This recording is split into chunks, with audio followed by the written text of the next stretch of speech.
If it's your first time checking out the show, let me know what city, what state you're coming in from. If you're outside of the U.S., let me know what country you're representing. Family, I need you to smash up the like, smash up the like, smash up the likes. Also, if you have not done so already, there's a little bell next to your subscribe button. Go ahead and click that thing right now so you can get your notifications each time I drop a new video like this. That way you'll be in the loop. Going straight on in, fam. I told y'all it wasn't going to take long for them to find this guy. Right now, at this moment, Beverly Hills police have made an arrest in the killing of Jacqueline Avant.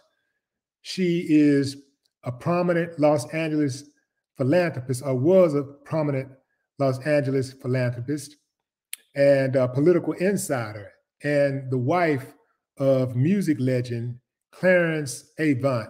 Clarence Avant was featured in a Netflix special back in 2019 called The Godfather, the Black Godfather. Very, very respected man, honorable and respected family, who had a member of the matriarch of the family gunned down in cold blood inside of our own home, fam. And the police have made an arrest. They got the person who they think is responsible for gunning her down. Area Maynard is his name. He's 25 years old. He is from Los Angeles. They've connected him in the slaying of Jacqueline Avant in her Beverly Hills mansion on Wednesday. They say that he used an AR-15 rifle during the incident, and it is the same rifle that this dude shot himself in the foot with while committing another burglary. This is straight cartoonish, fam. I told y'all whoever did this was not a thinker, was a slowpoke, was a dummy, was a crash dummy, because you don't go into Beverly Hills committing crimes, let alone murder, and a brazen murder at 2 o'clock in the morning in somebody's house and think you're gonna get away with it. They caught this dude who, if it's true that he is indeed the shooter, he deserves everything he gets. And trust you me, fam, his ass gonna get a whole lot for doing that. This dude, I'm sure, did not act alone. And, even though, let me first of all do this for Beverly Hills Police Department. I wouldn't do this a lot, but in this case,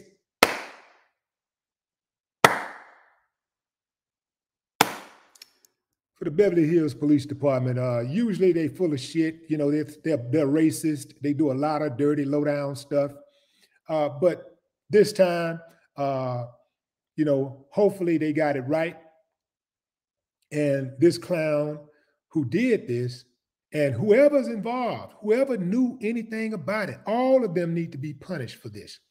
They killed an 81-year-old grandmother, not just an 81-year-old grandmother, but one who's a prominent figure in the community, one who gave back, one that was beloved. Whole family really was beloved. And this is a person who absolutely did not deserve to go out like this. I mean, what a travesty, fam, for somebody like that who gave so much to go out like that. I'm sure the very neighborhood that he come from, that she has contributed a whole lot of money and a whole lot of time and lent her influence to better. And this is how she's repaid. Dude goes into this woman's house in the middle of the night and guns her down. They said they didn't suspect anything to be taken. So you know how this go, fam. It don't take Sherlock Holmes to conclude that this sounds very much like a hit. Who would want this woman dead? Her husband is 90 years old. He's a multi-millionaire. They're living in Beverly Hills. His wife, his daughter is married to the CEO of Netflix, Sarandos. Not not too up on what his son does, but this is a prominent family with a lot of money. And this sounds very personal, that he would gun this woman down. They say he shot her multiple times. This sounds like a hit. Even if you had, even if you were stupid enough to go and break into somebody's house and shoot an elderly person, even if you were that savage, what is the purpose of shooting an 81-year-old person multiple times? I mean, pretty much if you push an 81-year-old person down, they're probably, if they're not the type of person that exercise every day, and they're not one of those extraordinarily fit 81-year-olds, then they probably hurt something real bad if you push one of them down. Why was this necessary? This sounds to me like a hit. And I can tell you right now, judging by the looks of dude, just his actions alone, before I even saw him, I had a profile in my head what his ass would look like, because that's just who's out there doing dumb shit like that. So his life is over. He dead. He dead in the woods. He dead. He dead in the water. He out of here. Thing about this dude that he has, as one would suspect, other priors, serious priors, aggravated priors. So you better believe that they're going to use enhancements to make sure that he never steps into civilized society again. Clarence Avant received his Rock and Roll Hall of Fame induction in 2021. He got his star on the Walk of Fame, on the Hollywood Walk of Fame in 2016. Netflix did the special on him in 2019. Their daughter, Nicole, served as U.S. ambassador to the Bahamas during President Obama's administration, and she's married to Ted Sarandos, the CEO of Netflix, the co-CEO of Netflix. So their parents are heavy into politics. They're very heavy into politics. And they're deeply rooted in the community. So, why? An 81-year-old woman, why?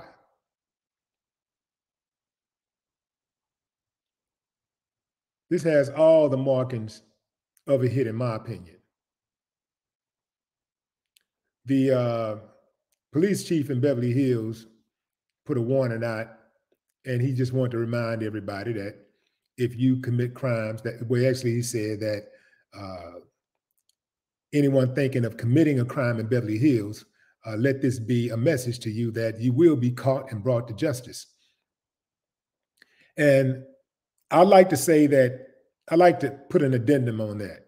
Anyone that's committing a reckless crime, such as a home invasion where you're killing an 81-year-old woman, will be, and who goes back to back and commit another crime right after that, a burglary, and shoots himself in the foot, will be brought to justice. There's a lot of crime that gets committed in Beverly Hills, just like all over this country. Don't get fooled by the name. Don't get fooled by the money, the prestige. There's people every day that in those buildings in Beverly Hills, police departments, out on the beat, they're committing crimes every day. Don't be fooled.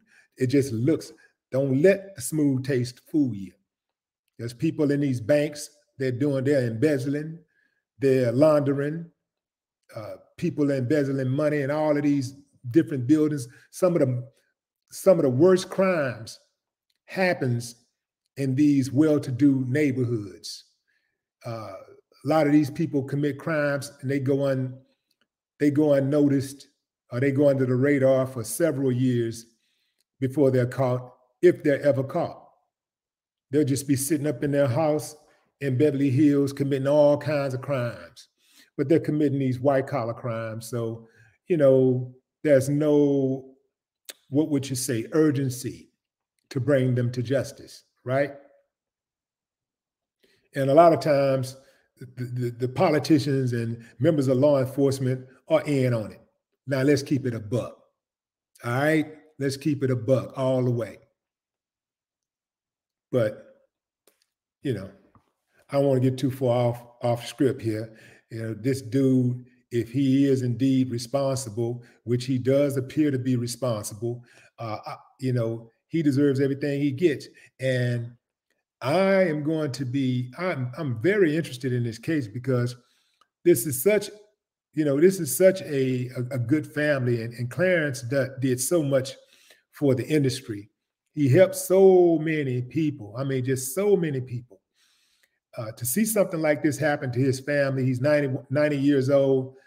His wife was 81. The man deserved to have his wife with him on his deathbed.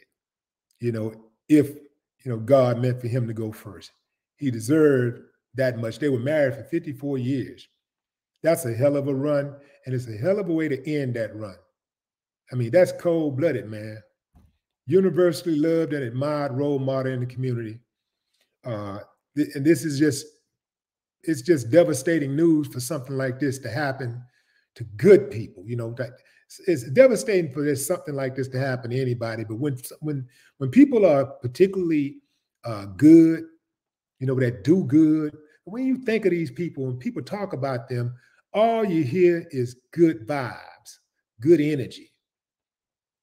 And for something like this to happen to them, to their family, to that type of family, that ain't cool at all, man. That's just heartbreaking. But, you know, you got a lot of people out there, fam, that's just on demon time. They don't care about nothing or nobody. They first and foremost don't care about themselves. Because when you care about yourself, when you love yourself, you won't do certain things to put yourself in a position to harm yourself.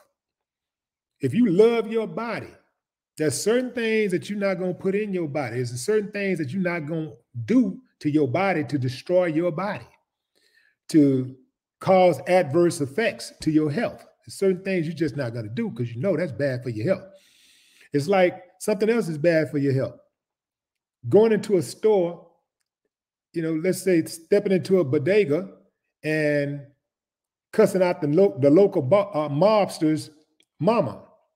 That's bad for your health. That's probably not going to turn out good for you. Taking a gun, robbing people in broad daylight as they dine on sidewalks in Beverly Hills or New York City or wherever, Chicago, Houston. That's not going to turn out right for you. Your ass going to jail. You're not getting away with that type of shit. You might appear to get away, but they are going to exhaust all resources to capture your dumb ass.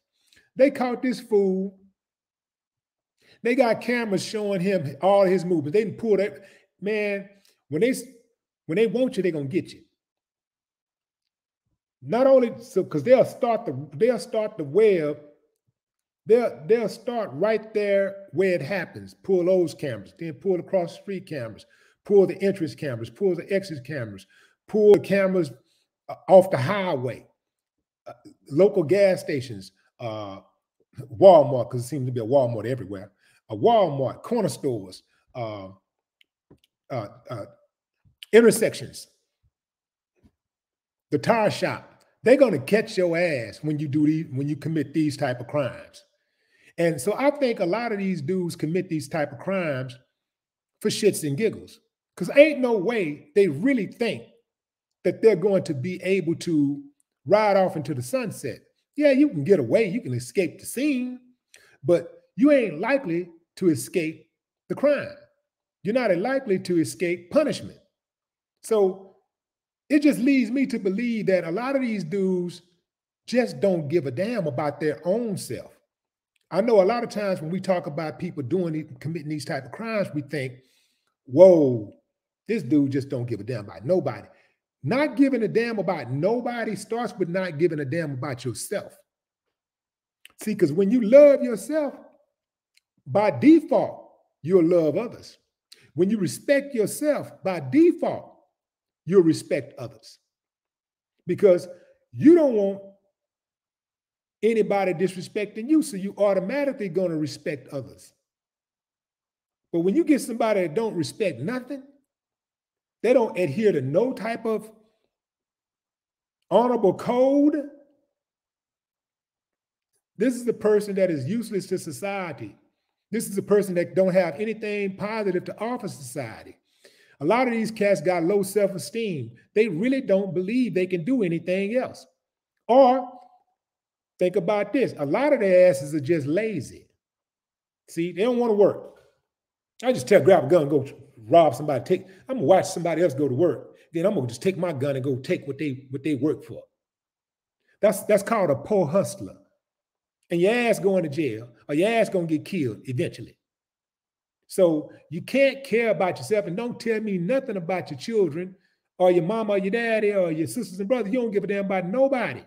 If that's the attitude you got, you cannot tell me you care about your kids, because your kids are going to be left fatherless or motherless. You're going to leave your kids motherless or fatherless. How you care about your kids if you're taking these type of penitentiary chances? If you really love your kids, how do you remove yourself? How do you take chances that are going to remove you from your family? How do you care about your mama if you're going to put her through that heartache that's imminent? It's coming. It's going to happen. How do you care about your mom if you put her through something like that? But she grieving because somebody done blew your damn head off for trying to take something that wasn't yours. Trying to take somebody else's stuff. People work hard for this stuff. And I'm going to tell you something else. There's a lot of people watching these crimes take place daily, watching it.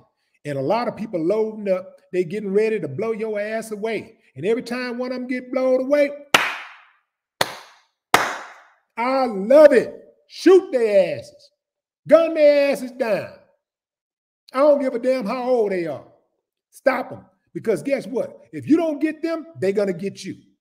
All this shit about, oh, he only 15 years old. He was only 16. That motherfucker 16 years old with a gun and ready to blast. And if you don't watch out, he going to blast your ass. So it's me or them. Run up in mine, and I just pray to God, just let me get as many as possible. I just want to just let me get as many of them as possible. I don't want to just hit one.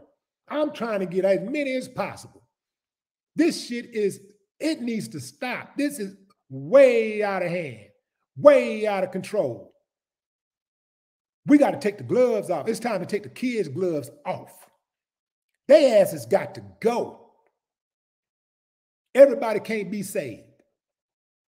Their ass has got to go. Let's save the ones that want to be saved. Let's save our energy for the ones who want to be saved. The rest of these motherfuckers got to go. They got to go. There should be no refuge for them in our communities. There should be nobody that want to kick it with them, that want to hang out with them, that want to claim their asses. These motherfuckers are detriments to our communities, to society. They are detriments to society at large. And they make it harder for the brothers and the sisters who are trying to do the right thing, who want to live a long, good life, a good, healthy life, who want to raise children in a good, safe environment. They make it harder for everybody who want to do the right thing to do the right thing. Because guess what? Besides that, making their life harder to live in the community, it makes it harder to live outside of the community because people are judging and they see you and they say, ooh, he looked like one of them. Let's follow him. Let's arrest him. Let's harass him. And then the greater society won't be the wiser because in their minds, well, you probably had it coming. That's what they do. So the cop do anything they want to do and The dummies out there be like, well, they're just protecting us. Not understanding that if the police do it to them, to an innocent person, they'll do it to their dumb asses. Not understanding, not getting that. So these fools make it harder for everybody. They make it harder on everybody. Their asses got to go. I don't give a damn what they do to them. I ain't claiming them. I don't give a damn if they black. Their asses got to get down. They got to go. They get whatever they get. I don't give a damn if they put their ass in a cage with some goddamn pigs and monkeys and rattlesnakes. They got to go. Went in this woman's house and killed her in the comfort. Imagine, fam, you at home right now. All of y'all at home right now. You at home. Imagine, many of you are at home right now. Right now, you're at home.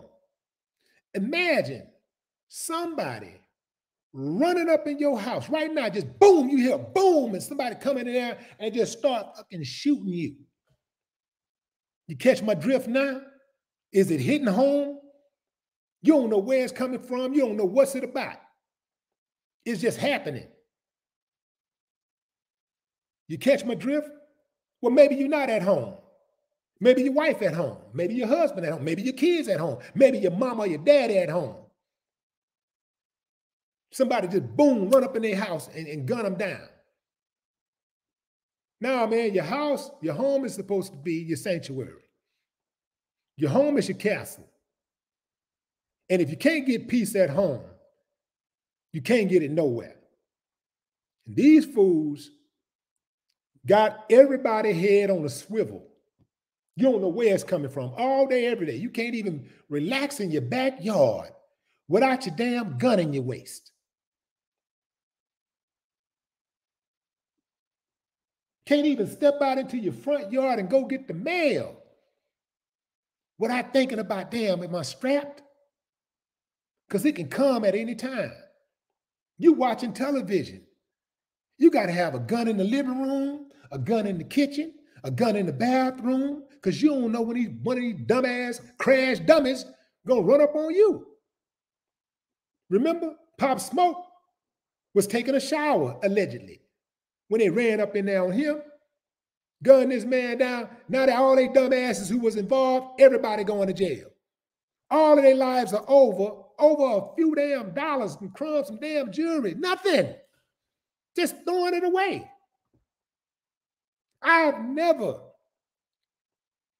been so damn reckless in my life, and I've done some dirt. All right? I've been out there, I did my dirt. And when I had to pay for it, I paid for it. But I always, in my mind, was always, damn, I ain't trying to get locked up for life. I ain't trying to get these, I don't want these motherfuckers to inject me with no cocktail or, you know, some type of dirt nap cocktail. These fools are a different, these are a different class of fools. These new fools are different. They don't care about their bodies. They don't care if they go to jail for life. They don't care if they get their asses shot up. They don't care. Which makes them especially dangerous. Going into the comments. Anthony G, what's up? Belinda Washington, I see you. What's up, Belinda? Alan Williams, eye for an eye.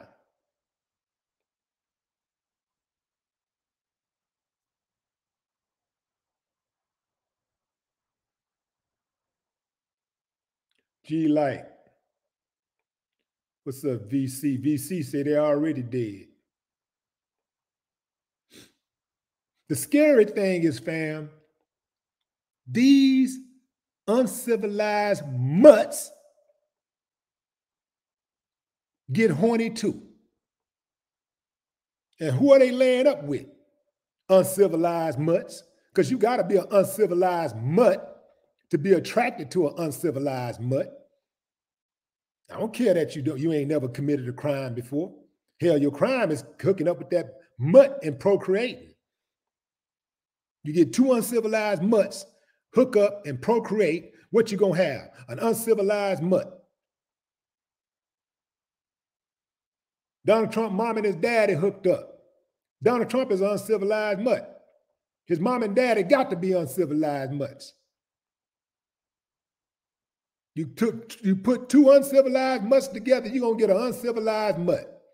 Because what else do they have to give? Donald Trump daddy was a racist. He was caught on, he's in a historical photo that was printed on the cover of the New York, I think it was the Post or Times, I think it was New York Post, at a Klan rally.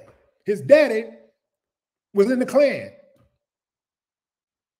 There's a photograph of his daddy at a Klan rally in New York. So when you start saying, why does he act like this and why does he say things that are so divisive, all you got to do is, hey, man, look at his lineage. Go right to his daddy. His daddy, KKK. What that make his mama? You got to be an uncivilized mutt to fall in love with an uncivilized mutt. You got to be an uncivilized mutt to marry a racist. She knew who his daddy was and she married him.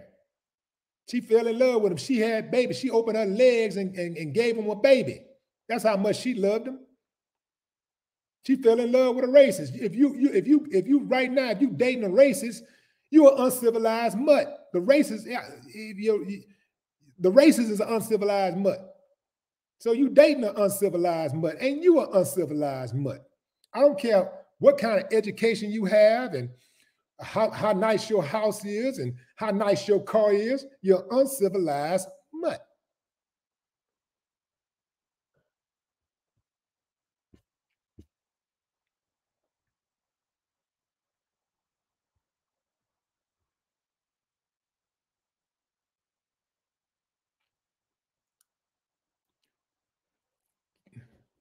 GD gang, Sir Harv, what's up? Dervish. Sean Atkins live. What's up, Sean? Renita Steele.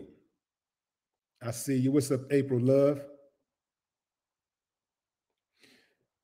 Cabal says, I think she was set up by her husband. Let me tell you something, fam. Clarence Avant is 90 years old. He's a 90-year-old millionaire. He got way more years behind him than he have ahead of him. If Clarence, what does he get out of setting his wife up? He's already a multimillionaire. He's 90 years old. He has a daughter, a rich daughter, who's married to a rich man. If he ever fell on hard times, he always has somewhere to be and somewhere to go. Why would he kill his 81-year-old wife at 90 years old? I can see if they had some problems and he was scared to death of life or whatever, or she was terminally ill or something and he wanted to go ahead and take her out and he's going to decide he's going to take himself out. Okay, maybe. But that don't appear to be the case. I just don't believe, first of all, Clarence Avant is not that type of dude. I just don't believe that he would do something like that. Of course, anything is possible. But I just don't believe that Clarence would do something like that. They had a lot of political ties. Could have something to do with that, or it could have just been a crime of opportunity. Remember, the dude got caught trying to rob somewhere, another place. Now, of course, you know, he could be a patsy. Because like I told you, one thing about it, I knew whoever did it was a crash dummy. I knew whoever did it was going to jail, was going to get caught. So maybe he's the patsy. Who knows? This is going to be very interesting. It will come out though. However it went down, it's going to come out. Keep in mind, fam, This crash dummy shot himself in the foot while trying to rob another house. After, allegedly, he robbed the Avants, invaded the Avants' home. They said that they did not see any signs of anything that was taken. But having said that, it still sounds like a hit. It just sounds like a hit. Why would you shoot an 81-year-old woman multiple times? Why? There's no reason to shoot an 81-year-old woman in the first place at all. And if it's a hit, why not get the husband also? Like, what is it? Because if it's about money, if it comes down to money, then, and if she had ownership of anything, that ownership would immediately transfer to her husband, who I don't believe would do something like that. I just don't see the motive for him to do something like that. You know, usually, fam, money, the motive is money and jealousy. I don't see her stepping out on him at 81 years old and him being jealous that she's carrying on a love affair and he decides he's going to smoke her inside of his home while he's at home, out of all places. That part don't make sense to me.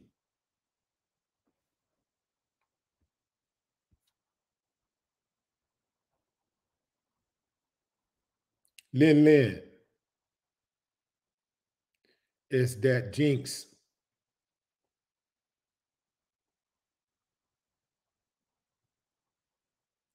Mrs. Matthews, Don Dermody.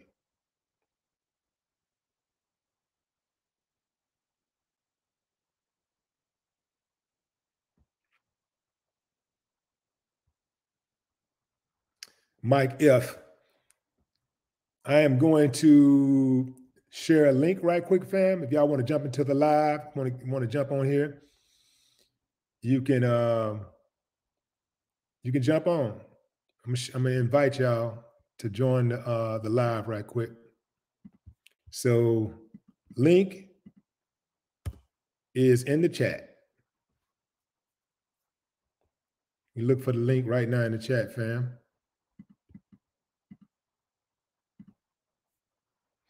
All you gotta do is click on that link. You don't have to do nothing special. You don't have to download an app or nothing like that. Just click that link and join.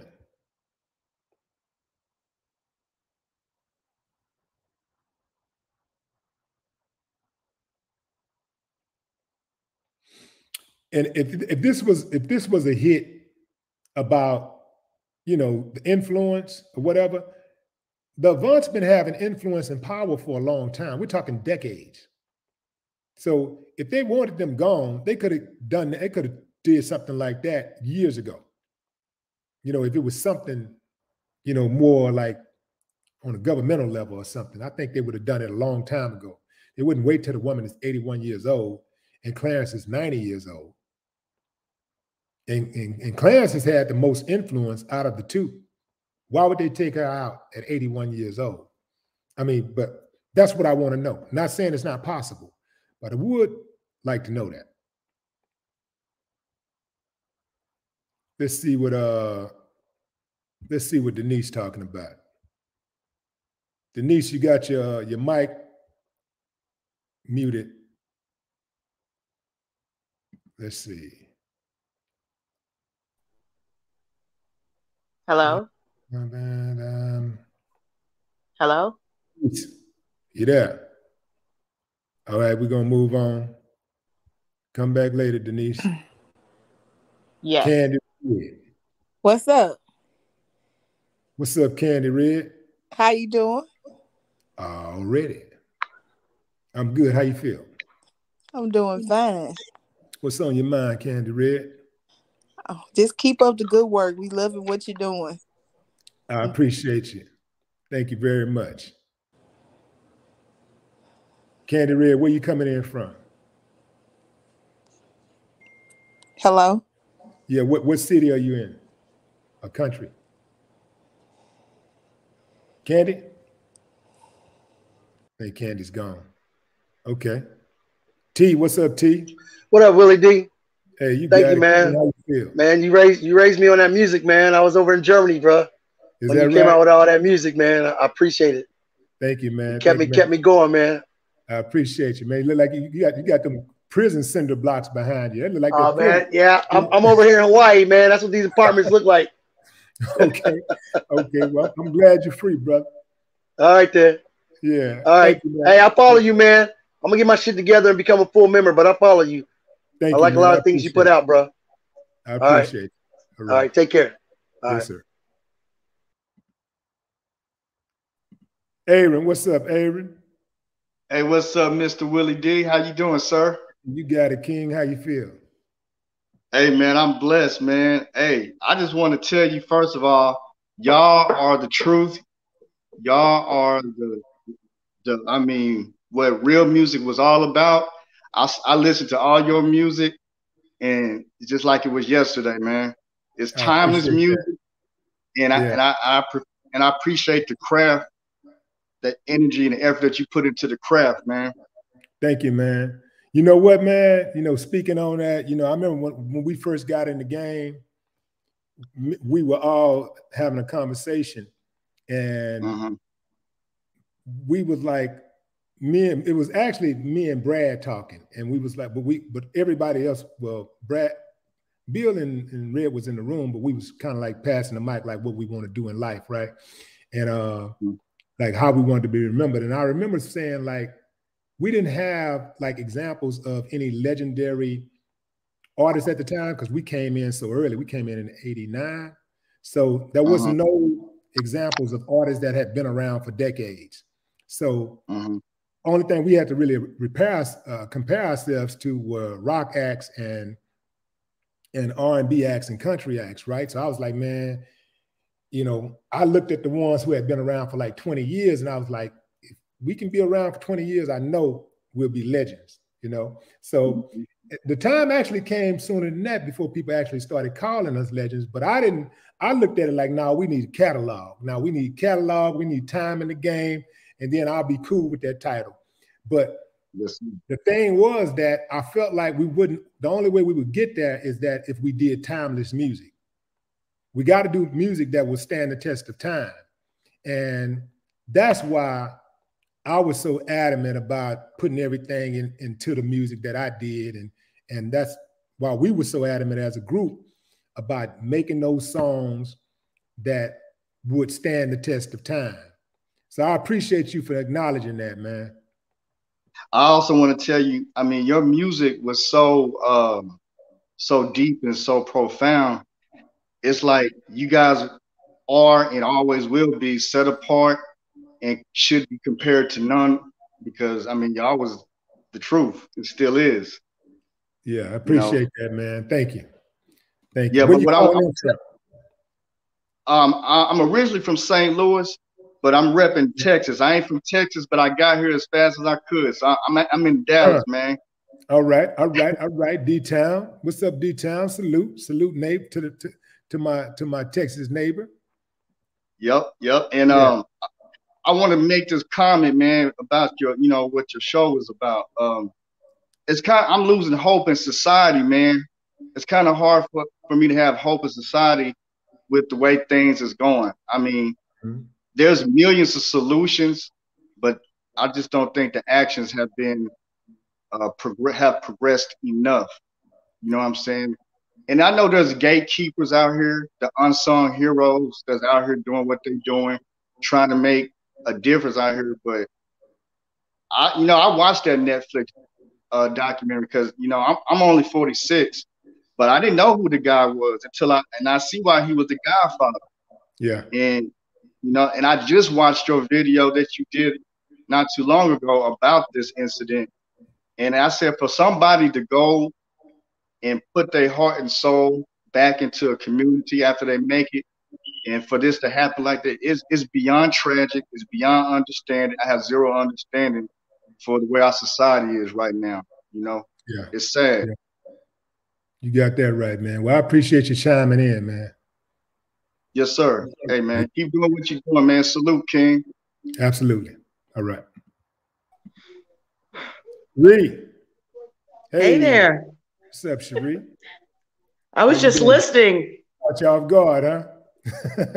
Yeah, you did, but it's good to see you, and thank you for covering this really important issue. It's just so tragic and sad that something like this can happen. Yeah, you know? Broke my heart. I'm sorry? Broke my heart. Yeah, I know. Yeah. I know. I mean, of course, I don't know them or anything like that, but just, hearing all the wonderful stories about how they, contributed to their communities and just, all over the world, really. He had his hand in a little bit of everything, and, and then her being by his side for so long. It's just heartbreaking to see, a life in that tragic way. Yeah. Yeah. But I hope they get to the bottom of this whole thing, because it's just crazy. Yeah. Yeah. I hope so too. And I hope it comes out. I hope that everybody's involved get punishment. I mean, I think they need to get exactly what they deserve. There should be no cries, no assistance whatsoever. They should receive no refuge. There should be nothing but punishment. That punishment needs to be swift, and it needs to be severe. Yes, to the fullest extent. Absolutely. Well, thank you for chiming in, Cherie. Appreciate it. Good to see you. All right, you too. Bye. Empire of Jesus Christ what is that? What world? What is that? EVA? What? I can't see the whole thing. The Empire of Jesus Christ, World Evangelism. Evangelism. Okay. All right. Okay. Well, we need some type of superior spiritual being to help us out, help us through this. What's going on? Well, God bless you. First of all, Willie D. Yes, it's an honor to be here with you tonight. It's diabolical. It's diabolical what we're seeing. Can you hear me clearly? I hear you. Okay, it's diabolical what's going on now. I've been in the ministry over 30 years, and what I'm seeing is absolute prophecy that's coming forth. What individuals are forgetting is that when you do your research, we have always been a people, a powerful people, and this world has programmed many nations, including ours, because a nation is built up of people. And this world and the demons behind it, the so-called powers that be, they literally forgot that there is a God that sits high and he looks low. And they have absolutely programmed us out of our power. We took our eyes off God and we began to put it on houses and cars and money. And at the end of the day, we don't take anything with us. Michael Jackson didn't. Whitney Houston didn't. Aretha Franklin didn't. You won't, and I won't. So at the end of the day, we have literally been programmed to the point where we are not only killing ourselves, but lives don't even matter. And somebody is behind this, and it is centuries of programming, television, music, movies. And even though the individuals that are in front, that are being used as puppets, because I came out of the entertainment industry also, as they're being used by puppets, who is the puppet master is the question. Who's pulling the strings? Who's paying people to do all these things? Who's paying the people to put all these images in front of us? You know who they are. I know who they are, and Jehovah God knows who they are. And with every generation, there comes a time when God says, tick tock, time is up. So time is up. We need to come back to our God. Do not be deceived and programmed. It has never been about religion. It has always been about an intimate relationship with God. God is not impressed with anybody's religiosity. He's impressed with a relationship with him. And this is why when things happen like this, or this is why when schools get shot up, everybody wants to pray after the situation happens. No, no, no. Pray before the things go down.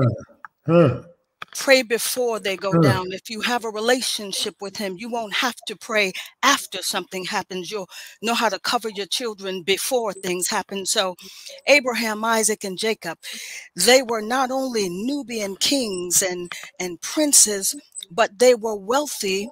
They were wealthy. Let me say it again. They were wealthy, and God made them wealthy because they knew what to do with the wealth.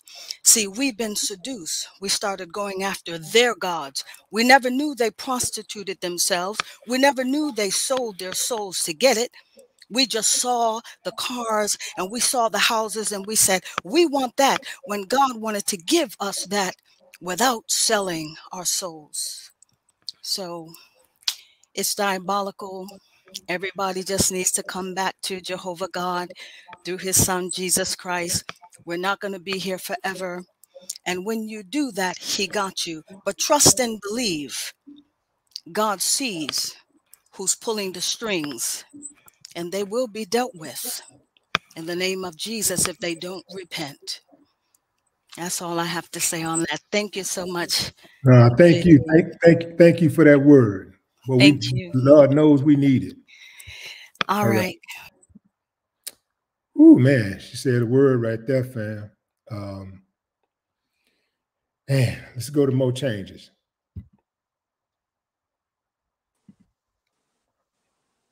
Willie, what up? Okay, actually, we'll come back to more changes. Man, how do you say your name? Willie, my Chinese name is Zhuge Liang. If you have time, you go check the name in history. Zhuge Liang. I'm in China, right? Zhuge Liang. Zhuge Liang. That's my Chinese name. I've been in China a pretty long time, and I've been watching you. And I'm from Brooklyn, as you can hear from my accent. Oh wow, man! So you're a Renaissance man, for real. Yeah, I've been in China about 15 years. Okay. I have a family here, and I was planning to come back before the virus broke out, but I have kids here, I have a family here. But I don't want to talk about myself. I just want to, first of all, thank you for this opportunity. Can you hear me clearly? I hear you clearly. Okay, yes. I just want to thank you for this. I want to thank you for this opportunity because I've been watching you since I was in high school, just like Aaron. And like I said, I'm from Brooklyn, and I want to encourage you because I know you take a lot of slings and arrows, you know, that we probably don't even see, you know, and, you know, from another brother to another brother. I just want to encourage you because I'm here in China, bro, and where I am, there's probably in a quarter mile, you'll probably find probably 2 black people. You know what I mean? So to hear, you know, your encouragement and to, you know, speak Chinese to like a lot of these racist Chinese here and try to like change their mind, you know, and tell them, you know, it's not always about, you know, violent black people because that's all they see. You know, just like the sister said before, it's programming. A lot of these Chinese people here, they're programmed to think we're violent. They're programmed to think that we're savages, you know? Right. So I just want to encourage you, you know, from 8,000 miles away. I don't want to take up too much of your time. If you have any questions to ask me about China or, you know, myself or whatever, you can ask. I got a question. Yeah, I got a question. Why do you think they so readily accept that we're savages and not the people who enslaved us, who blow our heads off for sitting in the park reading are savages? Why do they accept that narrative so easily?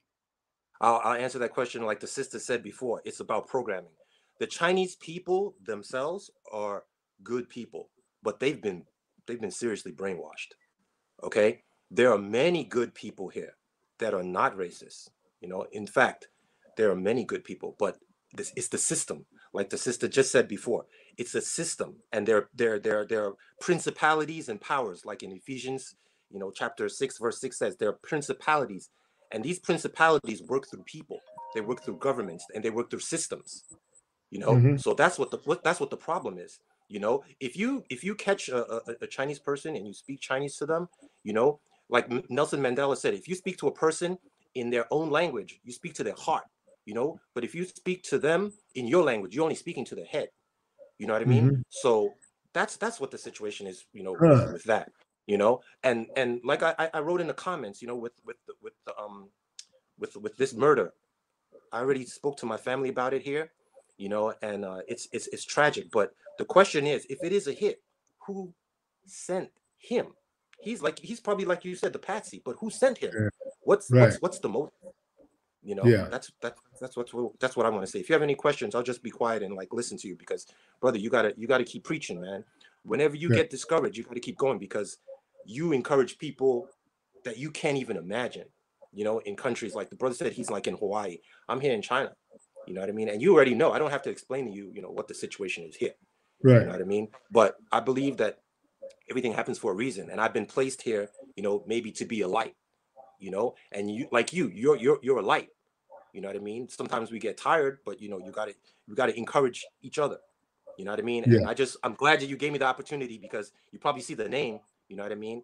And you're like, man, what kind of name is this? But when you check the name in history, then you'll understand, you know, the name. I'm not even gonna go into it, but that's the name that I chose in China, you know, because if you're in China for a long time, it's better that you have a Chinese name. You know what I mean? Yeah. But that's basically all I want to give other people a Yeah. chance Well, to. yeah. In Rome, you say in Rome you do as the Romans, huh? Exactly. So Exactly. in China you do as Chinese. I'm trying to get my pen to go in here so I can write that name down. Let's see. I can't do it, so I'm gonna put it in my browser here. See? Yeah, you can take a screenshot. Just take a screenshot. I'm gonna. If you want. Oh, that's a good idea. Right. Zhuge Liang. That's how you pronounce it. Zhuge Liang. Zhuge Liang. Right. Zhuge Liang. Or his other Liang. name is the Crouching Dragon. The Crouching Dragon. Okay, I got you. Okay, I appreciate you, man.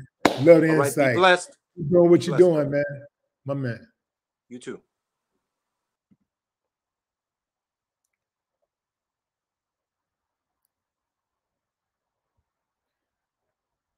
Marcellus. What's up? Going on with the day? What's up with your king? Man. I ain't know you gonna put me on there, man. For real, man. You on, baby. You lie. Texas, not the legend now, ghetto boy. Oh man. Right. Hey man, what's up, man. I love Texas. I'm a country ass nigga, dog. I'm down here in the sticks. When people they lock you up, throw your ass away forever. Where you at? Down here in South Georgia, man. Oh, Georgia. Okay. What's on your mind? I rode through Marcellus. I'm in little city you never heard of, man. In the sticks, man. Don't nobody respect. Even people from Georgia don't like us. Right. What you do out there? I got a little job, you know what I'm saying? It ain't shit, but no. Right. Nigga trying to make it. I can't believe you really put me on here though, man. That was so. I fuck with your business, man. Your song, one of the favorite songs all the time. I'm drinking right now. I'm on that gas, but you know. which song? Which song were you talking about? My mind playing tricks on me. Oh yeah, absolutely. Man, that's a legendary song. Man, that song is legendary. I'm from Georgia. I'm 32 years old. I ain't know, you know what I'm saying? But man, I ain't. Oh, what's up, man? I can't believe you put me on. I said, don't nobody out there put me on that page. I've been waiting backstage all day. I've been trying to get on there. Don't nobody there put me on. Sometimes I get on there, but then they just kick me right off. I can't believe it. Man. You good on here, baby. Man, I appreciate the support, Marcellus. I appreciate it, man. All right, moving on. Okay, appreciate you. Fancy polka dots. You wasn't ready, huh? I think your mic is muted. Unmute your mic. You wasn't ready, huh? No, I wasn't. How you doing? I'm good. I think we're getting some feedback here. You probably have more than one tab open. Oh, let's see. Hold on.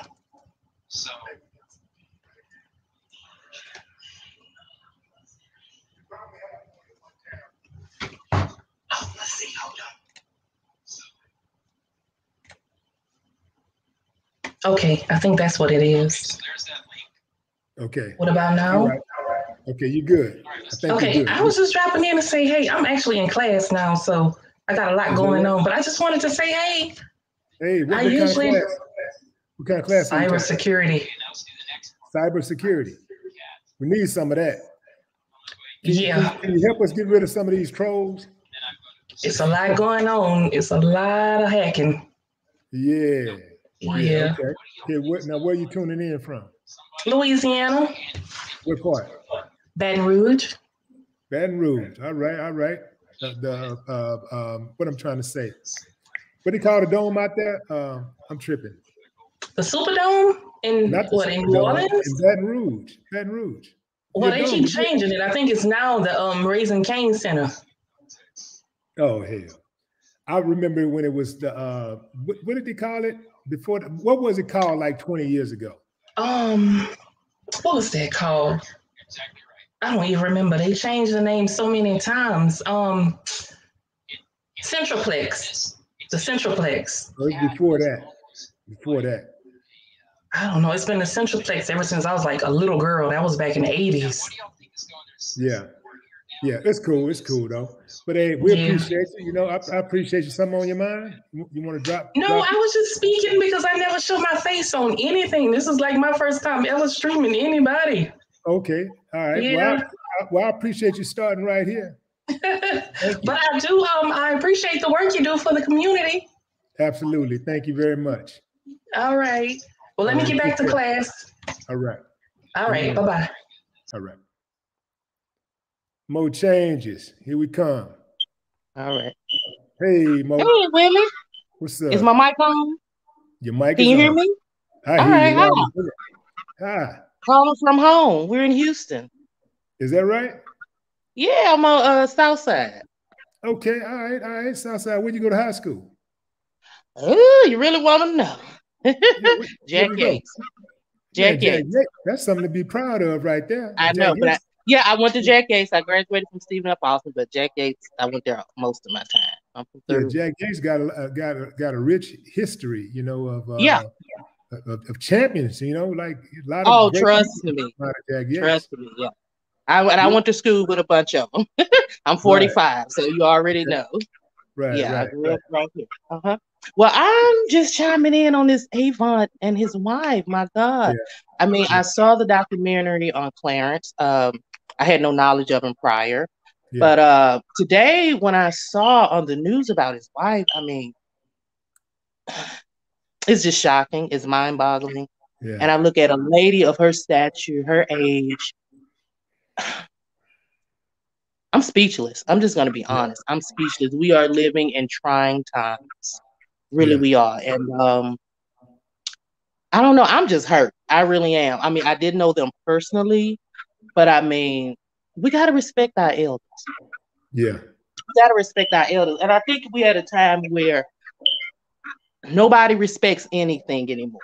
None of the youth. I have nieces. I have nephews. I'm a great aunt. I see things all around. And I do know these youngsters are just not respecting anything. And I think it starts in the household, it starts in the community. And we got to get back to that, just to respecting our elders. I think if we get that back, it would bring some type of sensitivity in the community and amongst the youth. And that's where it starts at home. So I just chimed in and let you know that I am just really, really just hurt about her. I mean, because we all trying to get to those glory years. You know what I'm saying? They in their last quarter of life. And somebody come and take her life like that. You know, we get 4 quarters. That's what people don't understand. We get 4 quarters. And you know, you're trying to make it to that 4th quarter. Well, I do want to make a correction and just say that, I heard you say none of the youth respect anything. And I'm gonna say none. You're right. Clean it up for me. Yeah. Because my daughter would say, Yeah, exactly. I know way too many. I mean, I really do. It seems like none of the youngsters respect it, because every time we look up, we're seeing a bunch of disrespect. But there are so many, you know, the bad stuff is what make the headlines. So the majority of our kids are good kids. The majority of the youngsters are going about it the right way. They are respectful. But there is, you know, it's always that small percentage that raise all the hell. So, but when you start thinking about the small percentage, if you start thinking about the small percentage,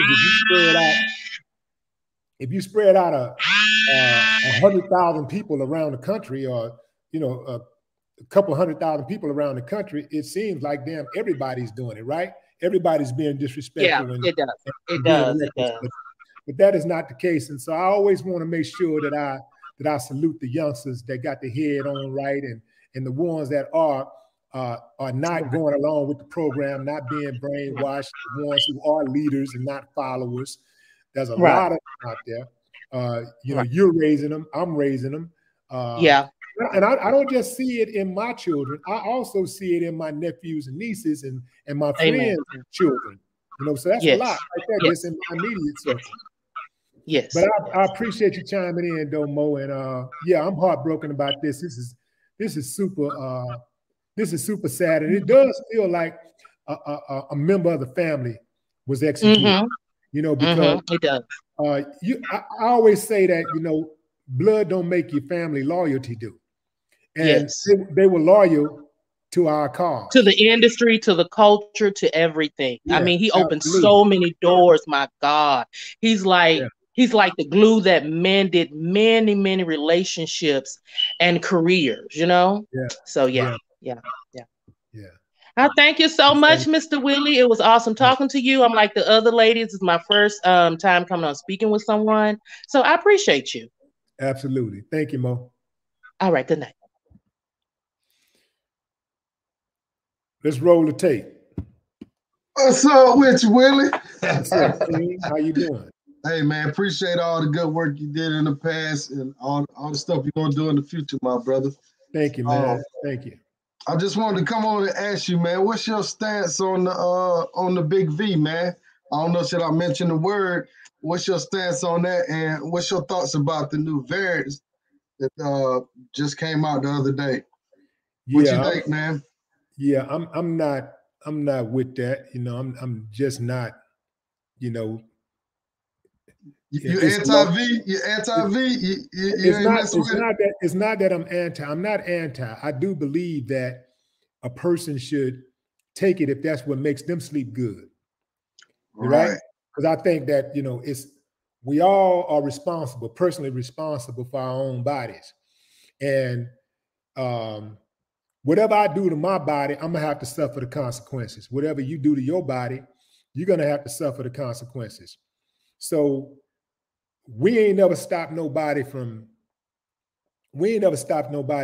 the past from going and, you know, making sure that they go get some type of shot so they don't spread the colds and these flus and stuff that people been getting for decades and decades and decades. So, you know, what's the urgency all of a sudden? I mean, because, you know, a lot of people get infected from other people every single year. Millions of people get infected from other people, and thousands of people die from getting infected by other people. So what's the big urgency all of a sudden right now? It's like, man, I just ultimately feel like there has never been a time in American history where we have been involved in a crisis and Black people were among the first to benefit from relief. Why do you care so much now? Why do you want to give us? Why do you want us to get the shot so badly? Why do you want to help us? You know, so why not just let us die? You know, why not just finish us off? You know, this is a good way to do it, right? Just deny treatment, right? I just don't believe that they care anything about us. And, you know, we can go into all the testing and how long it took and all of this type of stuff and how it normally takes this long and that long and how they all of a sudden this time around, they got everybody working on it. So they were able to come up with a cure a whole lot faster, even though they haven't had time to really test it like they're supposed to. You know, they didn't really, you know, like go through all of the protocol like they normally go through. It's just, at the end of the day, man, you know, everybody's going to believe what they believe. Some people believe so science. You getting poked or what, man? You getting poked in the shoulder? Some people believe science. Some people believe scientists, right? And then some people don't believe it. You know, at the end of the day, I'm not with it. For me, you ain't getting poked, man. I'm not with it. And listen, you know, my kids, both of my kids got the shot. but that's their lives. You know, I raised my kids to be independent thinkers. Right, I raised my kids to go the way that I basically gave them the guidance, and I give them advice. And then it's up to them what they do with that guidance and advice. I don't try to control my kids' life. So I don't try to control their lives. They thought that getting the shot was best for them. Each of them had their own personal reasons, and that's okay. You know, I got friends, family members who's actually taking the shot, and it works for them. It don't make me love them any less. It works for them, and it don't work for me. So I'm gonna do what's best for me. Everybody else do what's best for you. Right, that's true, man. I was in the hospital for 14 days last year with the you know what, and like I said, I don't push it on nobody, but you know, when I get in conversation with people, and a lot of people got underlying conditions and stuff like that, and like I say, I don't push it on nobody, but I'll be like, yo, man, you know, I went through it. You know what I'm saying? I went up through there. So anything I can get to help my body, and that was my reason for actually getting it. You know what I'm saying? But once you got it, your chances of getting it again is a whole lot less likely. So you probably was done with it. That's true. But it spooked you so bad, you were like, man, Thank you. Give me whatever you got. Give me what you got. I just don't want to go through that again. So I get it, because Brad had it, right? Brad had COVID, and you know, so he was like, "Give me whatever you got," you know. So I get it. You know, he went through it, so you know, he could speak more emphatically for it. Hey, look, I was in the hospital, and man, it was patients in the room left and right to me. They ain't make it. You know what I'm saying? So. Yeah, it did put a lot of fear in me, bro. I ain't gonna lie. But how do you really know that's what they really had, though? That's true.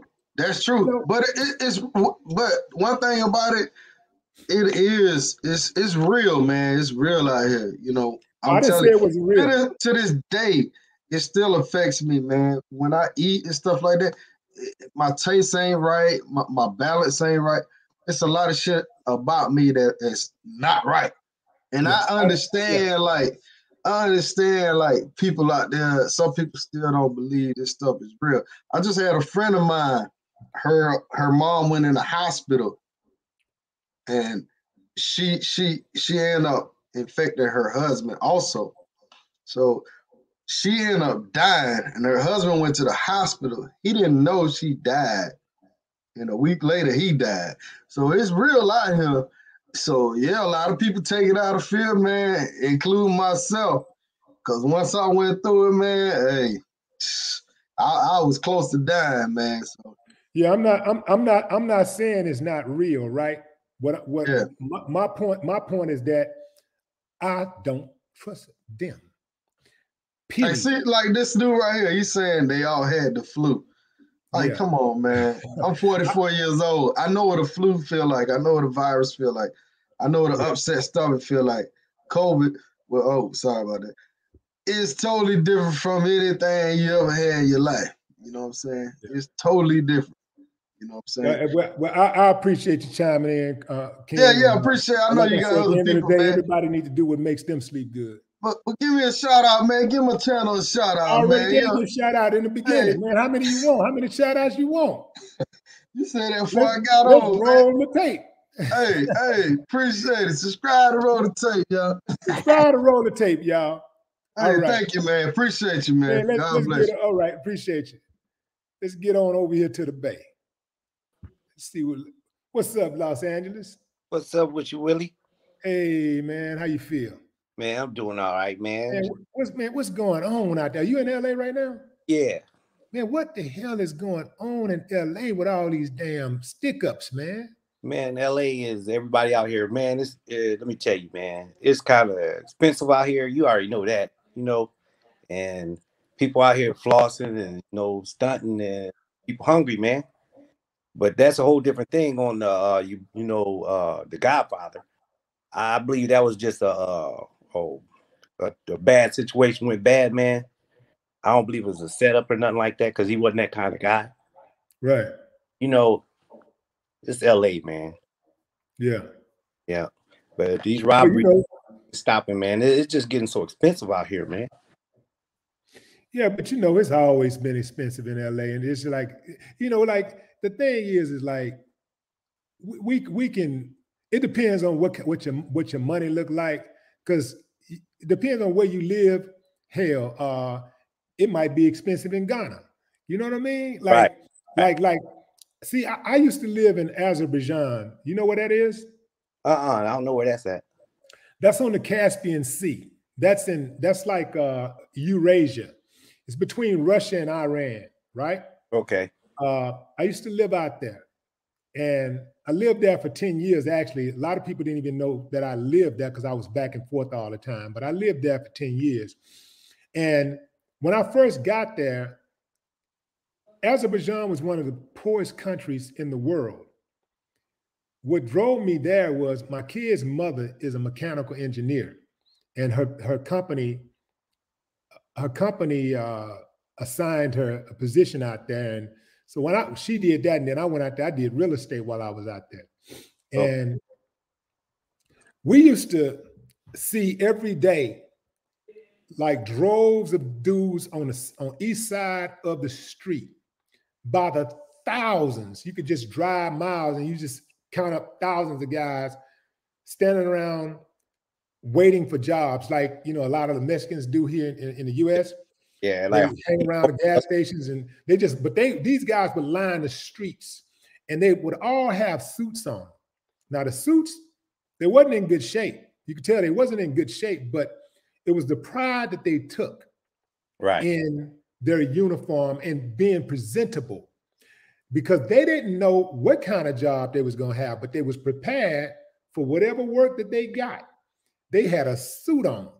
Okay. And it got me to thinking, like, in Houston, we have about 4 million people in Houston. And we average about 20 homicides a week, 20, 30 homicides a week, somewhere up in there. That sounds worse than LA. Yeah, we average about 20 homicides, somewhere up in that area. Okay, so when you look at Azerbaijan, I was based in Baku, Azerbaijan. So in Baku had 4 million people there. By comparison, Baku averaged about 1 murder a month. Keep in mind, this is one of the poorest places in the world, but they averaged 4 murders. I mean, they averaged 1 murder a month. And usually that murder was a domestic violence situation. Other than that, no going around robbing people, killing people at gunpoint. Some of these people lived in houses with dirt floors. The floors literally were made of dirt. Yeah. But they wasn't murdering each other. They wasn't I used to see women walking the streets in full night clothes, like high heels, dress, tight clothes, whatever. It might be 4 o'clock in the morning, 3 o'clock in the morning, and they be walking by themselves sometimes. Nobody trying to accost them, nobody riding by trying to rape them, trying to kill them, nothing, none of that. If I saw a guy, one time we were on our way home, and I saw this guy being beaten by like the whole neighborhood. They was whooping the whole neighborhood was jumping this guy. It was like an old lady was hitting him in slow motion with a broomstick. She was hitting him like this. and she was like, and then little kids were throwing rocks at him. And the women and men were kicking him and punching him. And I asked my driver, I said, what's going on? What happened? So he dropped us off and he went back to be nosy, find out what happened. Turns out that this guy had jumped on his girlfriend, and the neighborhood said, fuck that. We ain't having it. The whole neighborhood whooped his ass. That's what's up. Not one person, not 2 people, the entire neighborhood. That's what's his ass. That's what's up. That needs to be going on a lot more. if we had that type of unity, our communities would be much safer. Exactly. Those people had every reason in the world to be angry, to be selfish, to even be self-entitled to an extent, and just say, you know, it's all about me. I don't care about my neighbor. But these people looked out for each other, and they didn't use their economic disparity as an excuse to prey on their own. Right.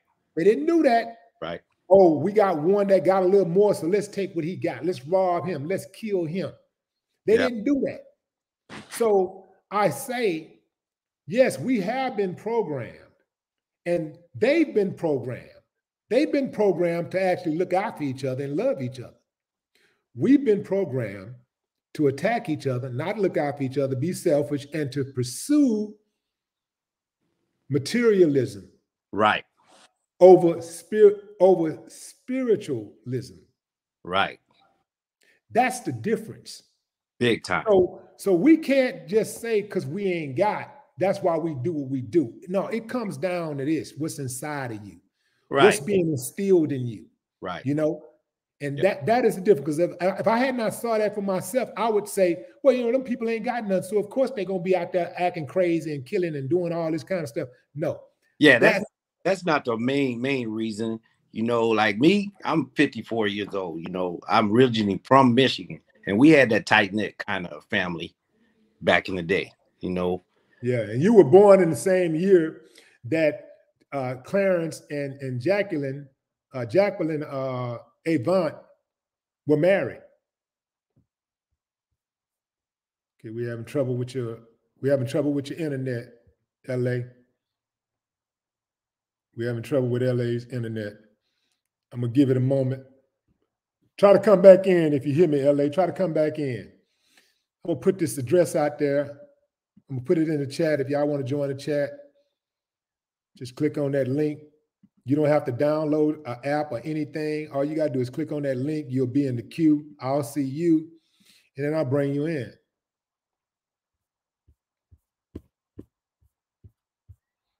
If you're just not joining, fam, we're talking about the case of Jacqueline Avant, Clarence Avant, wife, who was tragically murdered on yesterday by Ariel Maynard. That is who the police has identified as the killer. He's been arrested. He's 29 years old. He's been arrested in connection with the slaying in her Beverly Hills home on yesterday around 2:30 a.m. Police, the way they caught him was this guy tried to rob another home, and he accidentally shot himself in the foot with the AR-15 that the police have identified as the same gun that killed Jacqueline. So, yeah, same gun that killed Jacqueline. So, hopefully this is the guy. And if it is or not, it definitely sounds like he has some involvement. So he's going to sing. I can guarantee you that. He's going to sing his ass off. That's guaranteed. I know that for a fact. So there'll be a lot to unpack here over the next few days.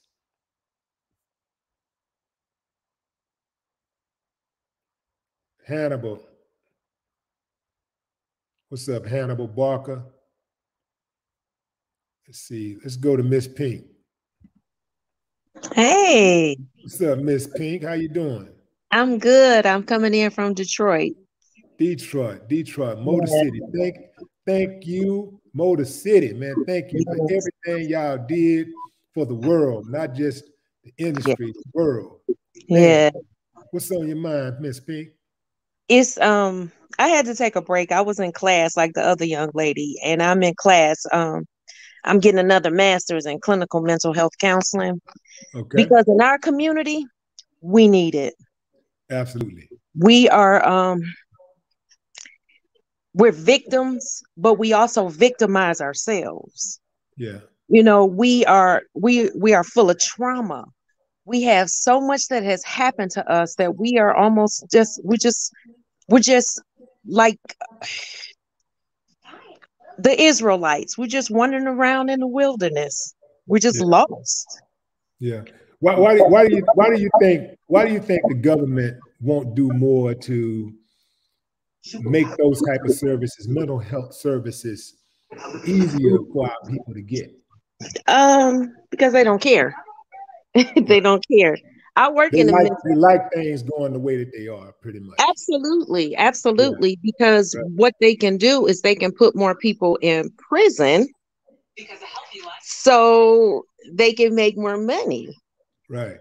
Okay. I work in a mental health facility. It's just like a prison, and it's amazing how much money they get for each defendant that's in that facility. We get about, I think it's $386,000 a year for each one that's in there. Damn. Yeah. Damn. That must have ramped up big time over the last several years, because I remember at one point, well, that was 20 years ago, it was like 30,000 a year. It's about 368,000 because of the medication. The psychotropic meds cost so much money. Yeah. So it's really something. And I decided that in order to make a difference, I have to be able to get in my community and get for us to break the stigma, to say it's okay to say I'm not okay. It's okay for you to say that I'm not okay. It's okay for you to say I need help. Because if you have cancer, you're going to an oncologist. If you're a man and you're having issues with your member, you're going to a urologist. As a woman, if I'm having issues with my lady parts, I'm going to a gynecologist. Yeah. So if you're having issues with your brain, with your mind, why won't you go to a therapist, a psychiatrist, a psychologist? Because if you're not right mentally, nothing else will line up. And as a people, we are in trouble.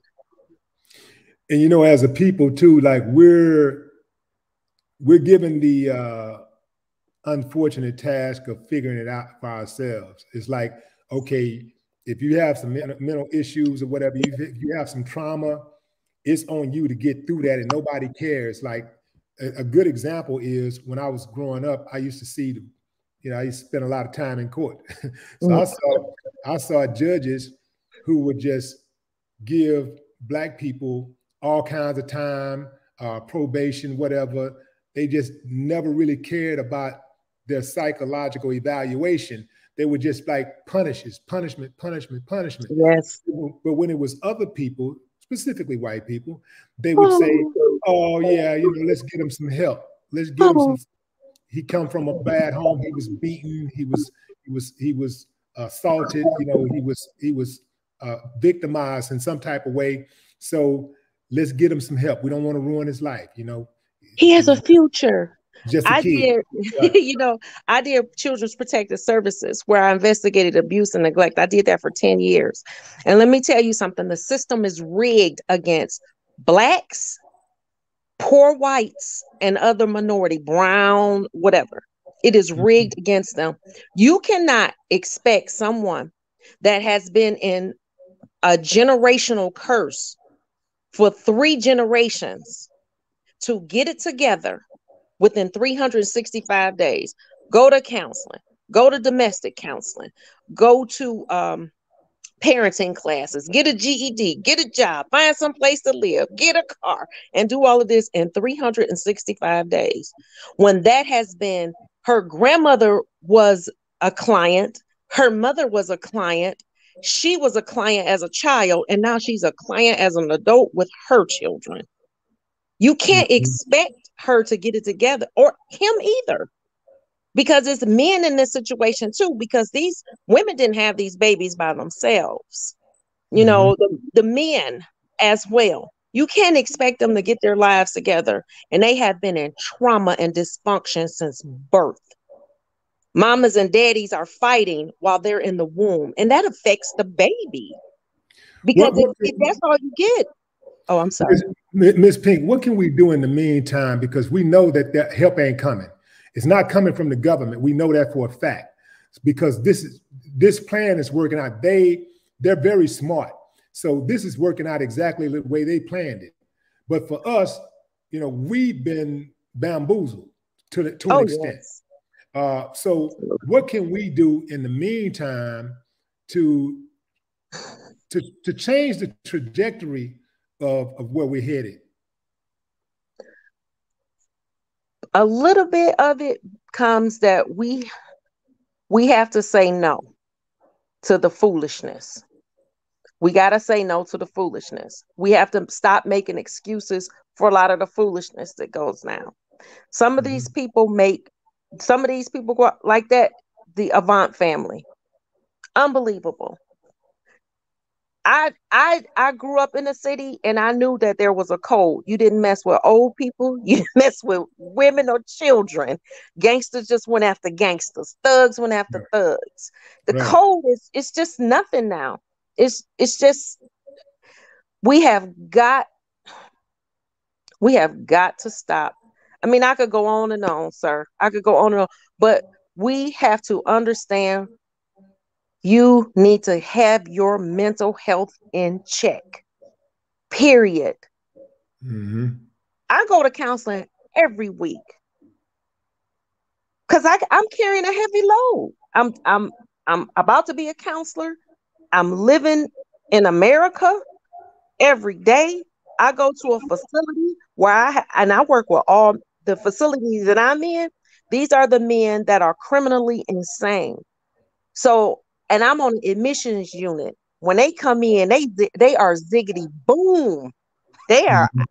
So sometimes, I gotta stay in shape. You walking into the lion's den. That's right. I gotta get down sometime. So, and it's only maybe, as far as staff, it's only maybe one other woman on the unit. It's all men, and they expect me to pull my weight, and I'm going to pull my weight. So I go to therapy every week. And you know what I go to? I go to a Black woman therapist. I go to somebody who looks like me. That's why I'm going into the counseling field, because I want to have somebody that look like me, and I want to be able to have people, or young women or young older women, whatever. And why are you going to somebody that looks like you? I know the reason, but speak on it for those who don't know. Because she knows my experience. There you go. They know your experience. At my job, there's a lot of brothers there that, they're, got a lot going on in the field of, law enforcement, corrections. It's a lot of alcoholism. It's a lot of it's a lot of domestic violence. It's a lot of suicide too, big time. So a lot of these brothers in there, they go to counseling too. And I'm talking about the brothers, they go to Black men, because you're a Black man, even if you're a Black man going to a Black woman, or a Black woman going to a Black man, they have that experience. They have that life experience, that Black experience. They have been pulled over by the police and harassed, been followed in the store and harassed, been called angry Black man or angry Black woman, because we express ourselves. But when they express themselves, they're passionate. But when we do it, calm down. Oh, I feel it. I feel it. Just like when I call out the government, or law enforcement, I'm racist. But I don't like white people. But when a white person do it, they're a patriot. They're a patriot, or they're a rebel. If I do it, he's racist. He don't like white people. So I know exactly what you're talking about. Yeah, and Michigan, do you remember when they went up to the state capital of Michigan? The white supremacists went up there. Yeah, that was the precursor to January 6th. Everybody, we say it was dress rehearsal, because they said if they could get that together and get that done, they could go there. And all of these same people, like you were saying about you're calling out law enforcement, those same people are running around talking about Blue Lives Matter, but they was beating the snot out of the police officers right there in DC. Yeah, right. But I thought Blue Lives Matter. Oh, only when it comes to Black folks. Right. That's when Blue Lives Matter. Yeah. We know the game. We know how they get down, you know. Like, I appreciate you chiming in, Miss Pink. All right, you take care. Thank you. Thank you. Thank you. Thank you for your All right. wisdom. All right. Let's see what Kern talking about. Kern. Hey, Mr. Willie D. What's up, King? How you doing? Man, I'm doing great, man. The voice of my college years, man. Right. Got a lot of respect for you, man. Thank you, man. I just want to chime in, man. I just think that, you know, like myself, you know, I'm not in the hood, so to speak. I compete against these white folks in corporate America, and I just want to say, man, we just have to learn to realize that we are in a war, not against each other, but just there are forces that don't want to see us succeed. So we just have to learn to embrace each other, regardless of differences, because we have enough challenges as it is. But if we could just learn to support each other in what we do, I mean, we're not always going to agree or get along, but just our conflict resolution and our you know, we can escalate something so quick, and you know, with the proliferation of guns in our communities, we just have to learn how to realize that we need each other, and that's the big problem. We're so fragmented because I guess people think that they're, you know, that everything is good, but it is. I mean, it's not if we don't learn to live and love each other, man. The key is love, man. These acts that we see, man, it's all born in hate, you know, self-hatred. It starts with self-hatred, and that, you know, manifests itself in somebody acting out and just, you know, taking somebody's life, or, you know, hating on somebody in corporate America, man. We just have to learn to realize that we need each other, man. I mean, these other groups, they stick together, man, be it white, be it Indian, be it Asians. For instance, you know, this Asian place, you know, I used to go get food from, and so I'm buying from this place all the time. You know, they find out, you know, I could offer them a health insurance plan, and but you know what he says? No, I'm good. But come to find out, he wasn't good. He tried to find somebody Asian to buy a plan from. No matter how friendly they were with, they're going. But see, with us, some black folks, man, they don't want to buy a plan from somebody black. They need to hear it from a white voice. So we just need to unlearn that thing, man, of just glorifying the white opinion. And I have employees. I mean, you know, I could tell some of my black people, I could tell them to do something. They can go a couple days and not. A white person, it'll be done right away. So it all comes down to love and respect, you know. And I think if we could learn to do, then we'll be all right, man. Yeah, I appreciate you, Kern. Thank you, man. Yes, sir. He's on to something right there, fam. With like learning to love each other, but it's all like also to his point of that togetherness thing. Like man, I'm glad that I saw it, because I'm gonna tell you, if I was growing up in this era, I would probably think it was impossible had I not seen it myself. Like, I've seen Black communities where people stuck together, you know, where you looked out for where neighbors looked out for each other, and where neighbors loved each other, neighbors loved each other's children, and didn't try to take advantage of them. You know, where they corrected each other's children, and it was okay, and they didn't have to worry about mama and daddy showing up at their doorstep for correcting their child and trying to go off on them or something like that. In fact, that mama and daddy come by and thank you after you check them, you know, because mom and daddy had, you know, even if they didn't have money, they had some type of level of pride for their family. Like, you're not going to be out here embarrassing me. And now it's like a lot of these parents, they want to be their kids' friends instead of being a parent.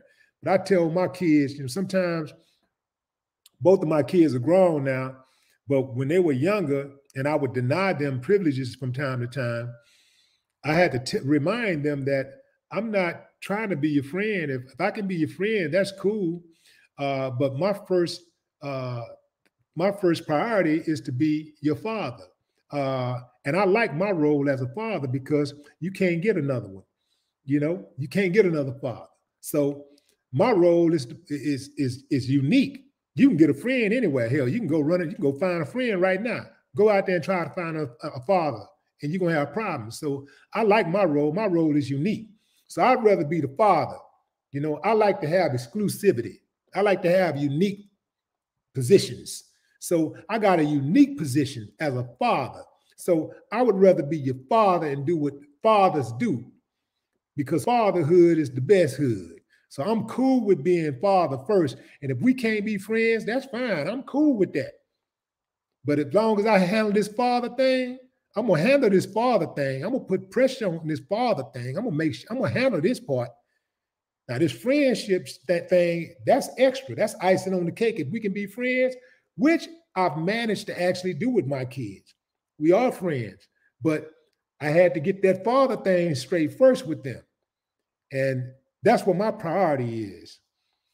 Let's see what Andre's saying. Dre, I think you got your mic muted. All right, Willie.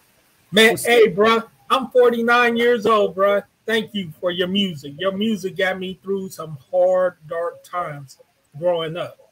I'm calling from West Dallas, Texas, just up the street from you. I know where you at. Yes, sir. Yeah. Man, this situation, the family, I didn't realize until a couple of years ago that I benefited from them. They gave me a scholarship when I couldn't even get a scholarship. My senior year in undergrad was paid for by this family. And it breaks my heart to see these mutts running around. I thought our generation was bad. These people are off the chain. And I believe in the Bible, and I believe that we are the children of Israel. And if we don't get our something right, our solution is God.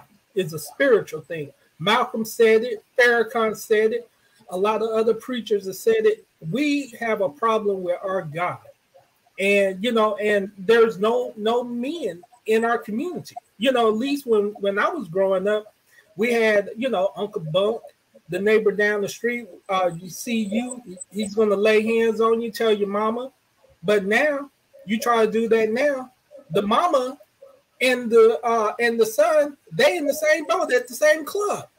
So it just breaks my heart to see that. Yeah. And I understand fully.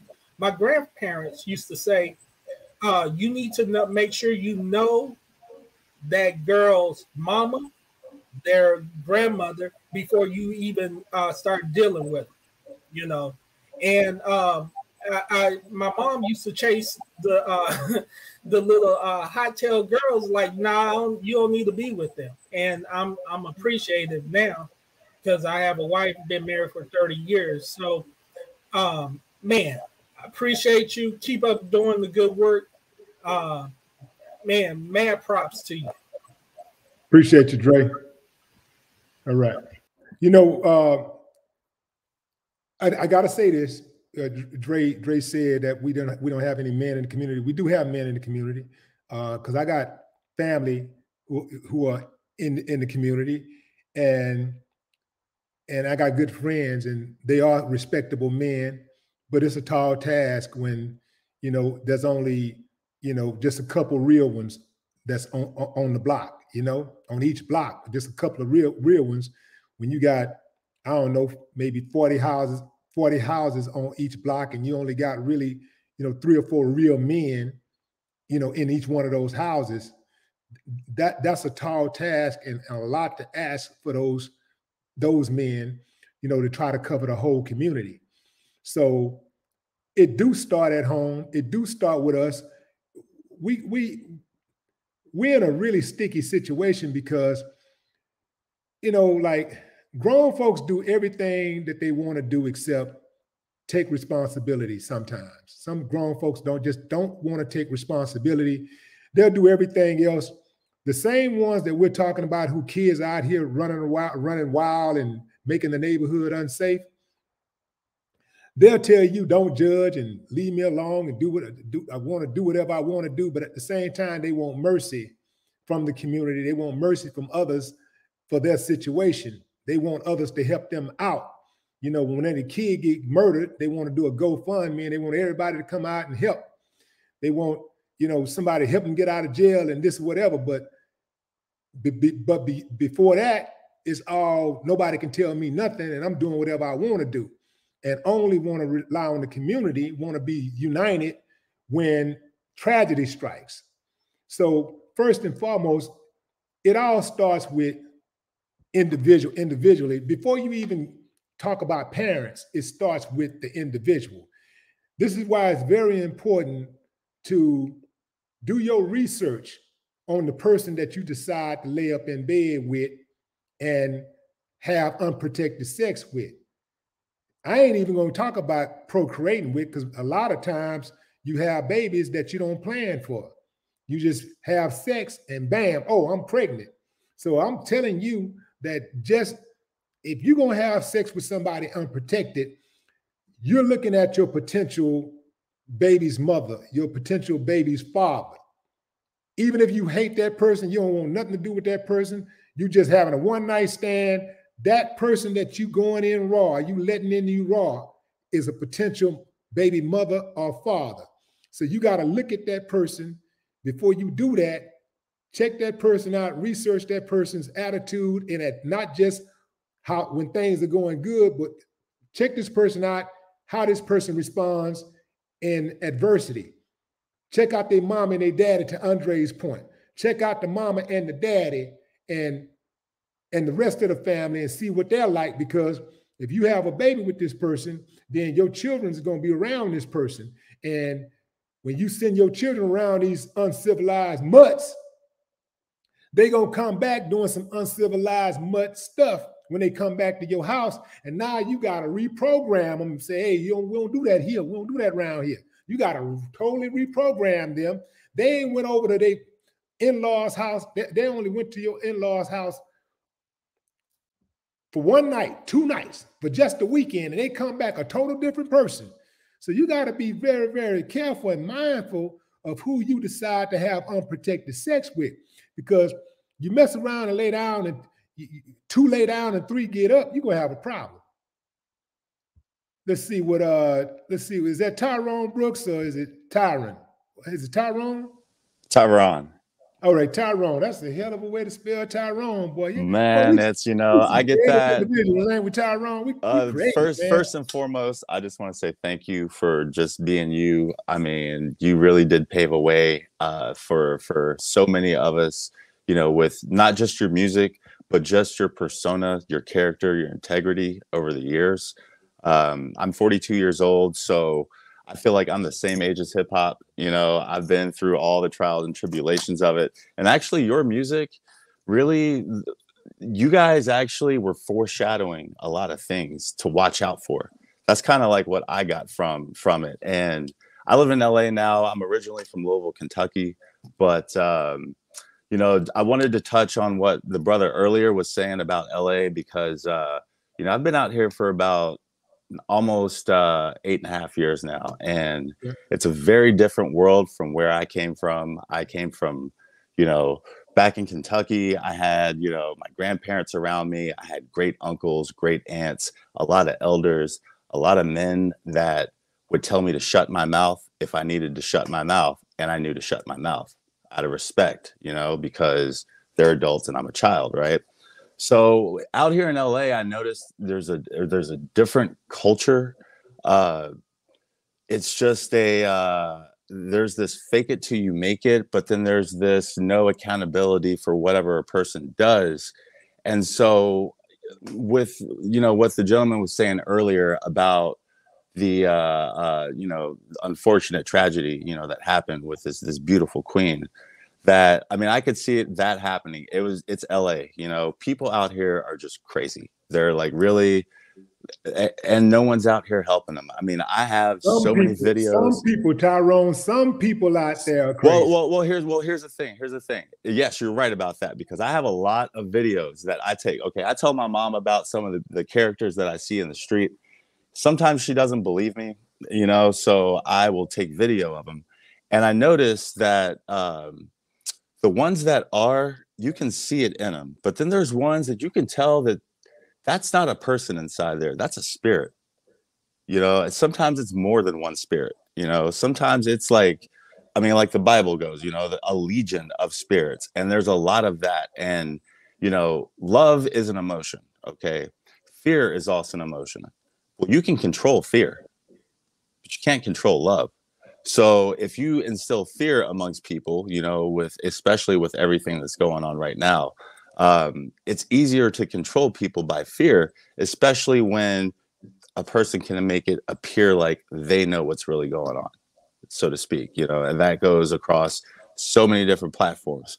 I just also wanted to say, like, my grandmother used to read the scripture to me when I was a kid.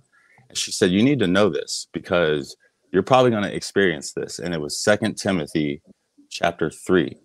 And, you know, for everybody that's listening to this, I really recommend that you go and read this scripture, read it in the amplified version. It is literally exactly where we are today. And the biggest thing a person needs to have is God. Okay. And when you get God, you get revelation knowledge, because we rely so much on our senses and so much on what we can see and taste and touch and hear and smell. And our senses deceive us. We all know that. Look at this vegan food. They got vegan food that tastes like ribs. So it's proof that they can fool your senses. Okay. So we have to use our spiritual eyes. We have to use our spiritual ears. And that's, I've been through a lot, man. That's a whole nother like ball of wax of the stuff that I've been through in the last year. And in this time, the one thing I've held on to is God. And in that, God has shown me so many revelations. Like, it is, I can't believe how many doors like opened up. And I just saw the truth, because there's a difference between a fact and a truth. And we all need to know the truth. And the truth is of who we really are. And that's the problem, is that people are all running around here and they don't know who they are. Mm-hmm. They have no idea who they are. You know, go ask a person who they are, and you'd be surprised at the shock that, you know, they'll tell you what their name is. They'll tell you where they're from. They'll tell you what their job is. They'll tell you this, that, the other. But it's like, well, who are you really? You know, and a child of God would be like, well, hey, I'm a child of God. That's who I am. I'm looking at 2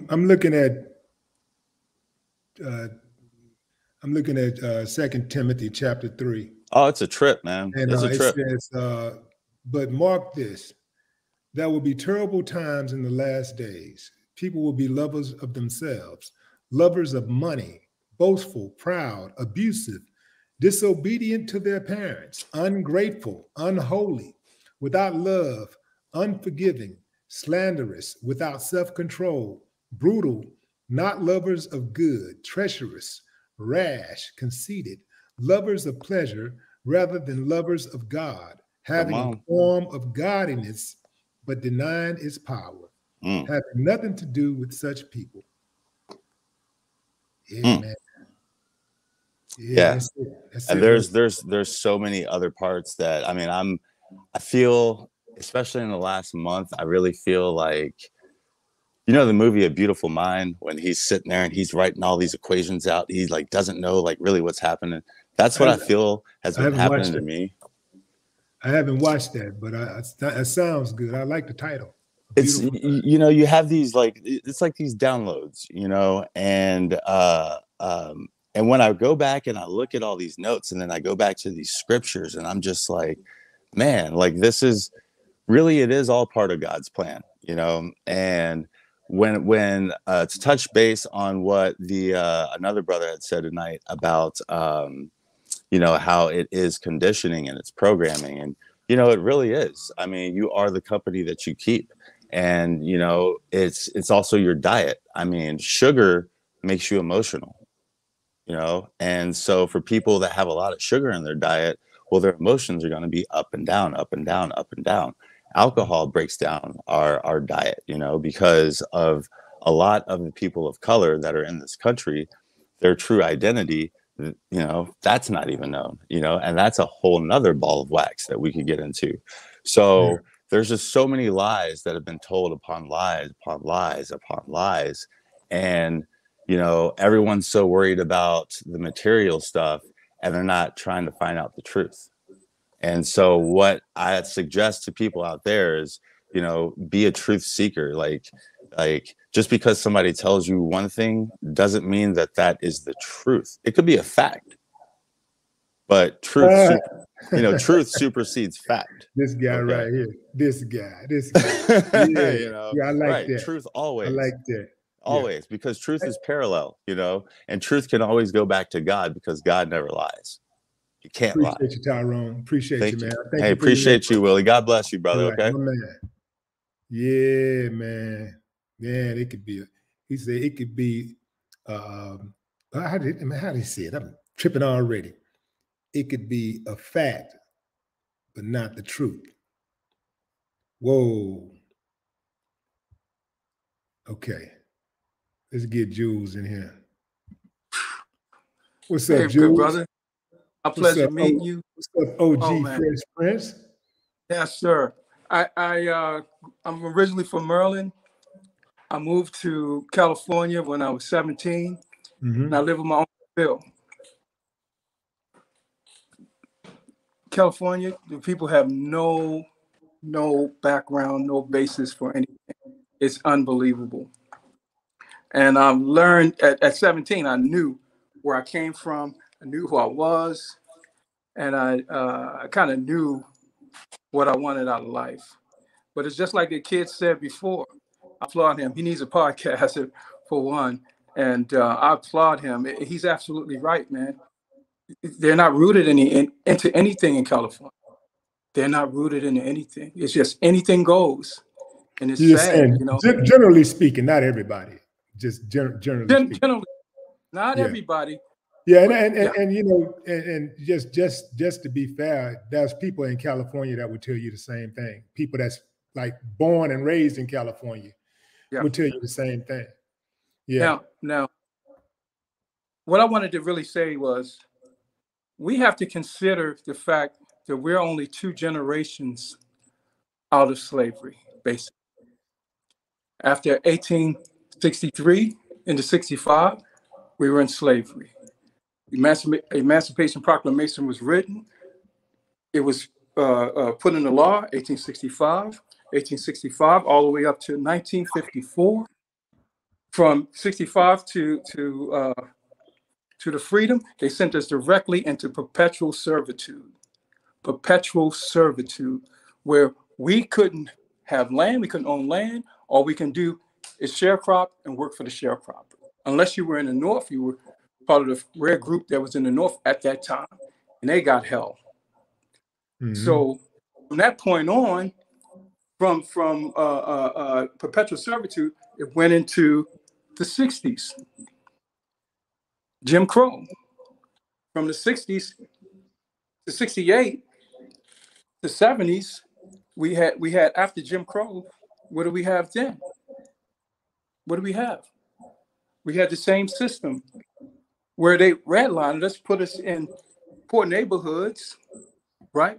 Where we couldn't advance, we couldn't own anything, and they devalued our property. So we're just 2 generations out of this. And I believe that we're still on the right course. The people that you had representing, that you brought on, it shows that as long as we're rooted in God and we continue on our journey, we continue to find what it is, to find who we are. No one else can do anything. No one can stand in the way of that. From slavery to now, the government owes us trillions and trillions of dollars that we lost from the free labor of our forefathers. to the free sharecropping that we did. Mm-hmm. Go ahead, brother. Go ahead. No, you're right. You're right. But you know, but the correct answer for you was talking about how many generations that we have been removed from slavery. Like, you know, technically, first of all, slavery never ended, right? Because there are like 45 million slaves around the world. And especially like when you start talking about Algeria and Libya, slavery is very real in those countries. Absolutely. They're enslaving Black people today in those countries. Saudi Arabia is another. What's that? I said Saudi Arabia is another country where they're enslaving Black people today. Libya, Algeria, all those countries, they're enslaving Black people. I was in Nigeria in 1992, right? Was it 92 or 98, around that time? And if you went into Libya, they talk about Gaddafi was such a great leader and all this bullshit. Oh, excuse my French. You had Black people leaving Nigeria, going into Libya and coming back, being sent back. And they supposed to be your African brothers, and they would arrest them, mistreat them, treat them like animals, and send them back. And a lot of dudes walked thousands of miles, a few thousand miles. Yeah. They walked there to get to Europe.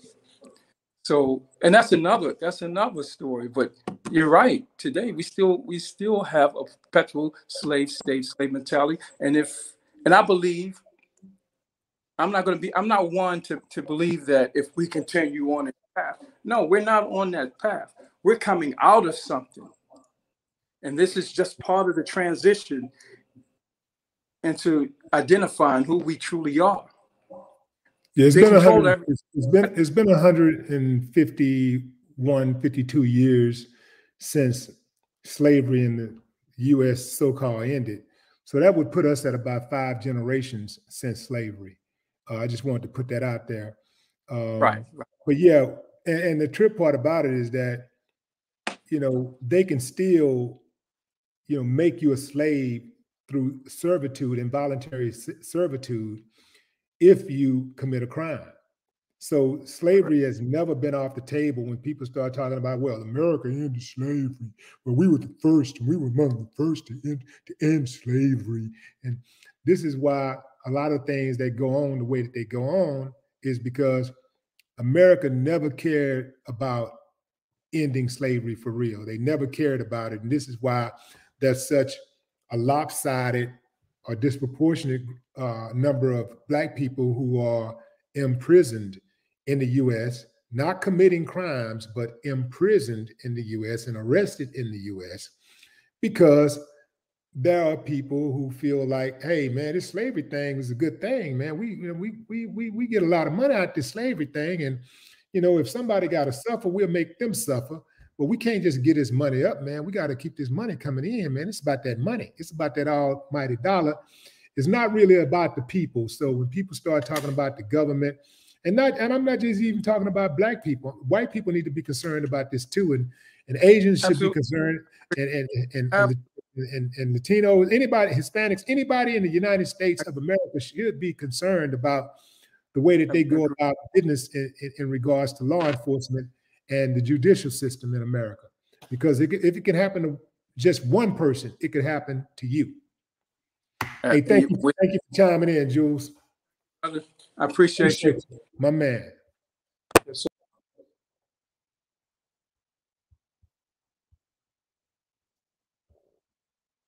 See, let's see. What we got? Let's bring Los Angeles boy back in. What's up, King? Yeah, man. I don't know what happened. Shepard cut you off, man. You know you got that internet, man. What you got, that cricket internet? No, man, this is good internet, man. I don't know what happened to my phone or something, man. It just went out or something on me, man. Okay. Man. You was about to tell me about that I was born around the same year that yeah, you were born. Yeah. You've been alive. You was born the same year that Clarence and Jacqueline got married. They've been married 54 years. You were born in 67, right? Yep. Yep. Yeah. My birthday actually is December 16th coming up. Oh, okay. All right. I'll be 54. 16th. Yeah, I'll be 54. Yeah, that's what's up, man. Yeah. Well, man, what's the vibe out there right now, you know, after, you know, this tragedy? What's the vibe? It's been pretty slow motion because a lot of people, man, they were young and they don't really know him. Like when we got disconnected, I was talking to one of my little nephews, man, and he's up in Michigan, and he called, and he said he remembered watching the Netflix about him and all that, but a lot of people don't know who he was, man. You know, so like me, I grew up listening to Ghetto Boys. Who he is, you know, because Clarence is still alive. I mean, he's very much alive, and he can still reach out and touch somebody if he wants to. Right. He still got connections. I know that. Yeah. But the younger crowd, you know, they don't know, man. All they know is Lil Wayne and you know, Chris Brown and all them, you know. The trip part about it though is that if they're in that Los Angeles greater area, if they're in the greater Los Angeles area, I'm pretty sure some way, somehow, they benefited from Clarence and his wife's work, and Clarence and Jacqueline's work. Right, that's what I was telling him. I'm sure they benefited because they've given millions and millions to communities in Watts and South Central, you know, in Compton. Right. They've given millions to the greater Los Angeles area. I believe he had a lot of help at helping Nipsey too. You know. Everybody is saying that it's Nipsey did a lot for the community, but he did a lot more than Nipsey could ever do. You know what I'm saying? And it just a lot of people just don't know. Let's not compare contributions. You know what I mean? Like because I ain't doing that. Because I'm not doing that. It's just they're just the people that the younger guys that I know. They just don't. I guess he's a little more backstage. Oh, I see what you're saying. I see what you're saying. You, the comparison came from the youngsters knowing Nipsey and not knowing Clarence. I got you. Yeah, I'm not saying that Nipsey is going to do more than the next man, you know, but, you know, they just knew him more than they know him. I got you. I got you. Right. Well, I appreciate your input, LA. All right, man. Hold it down, man. You know, be a shining representative. Continue to be a shining representative, you know, representative for LA, man. We need that. LA. Yeah, I grew up listening to you, man. I ain't with being broke. I ain't with being broke. Still ain't, man. It's a bad All right, feeling. man. Hey, it's better to have money. It's better to have money and not need it than to need it and not have it. Exactly. That's my motto right there, bro. That's what's up. Yeah. All right, fam. Going into the comments. We got let's see who we got there. What's up, Brandon Jackson? Bailey Smooth. Is that Nana?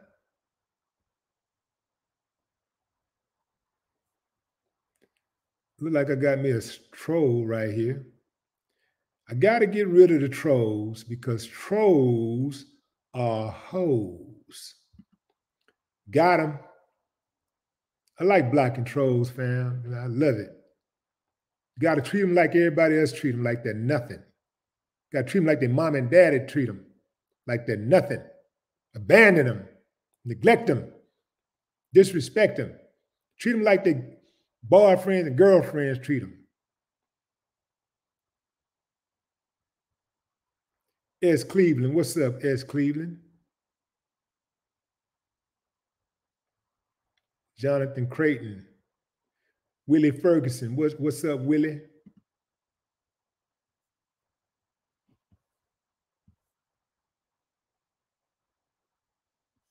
Says Santuan. What's up, Santuan? You got that right. Oh yeah, the Godfather's reach was international.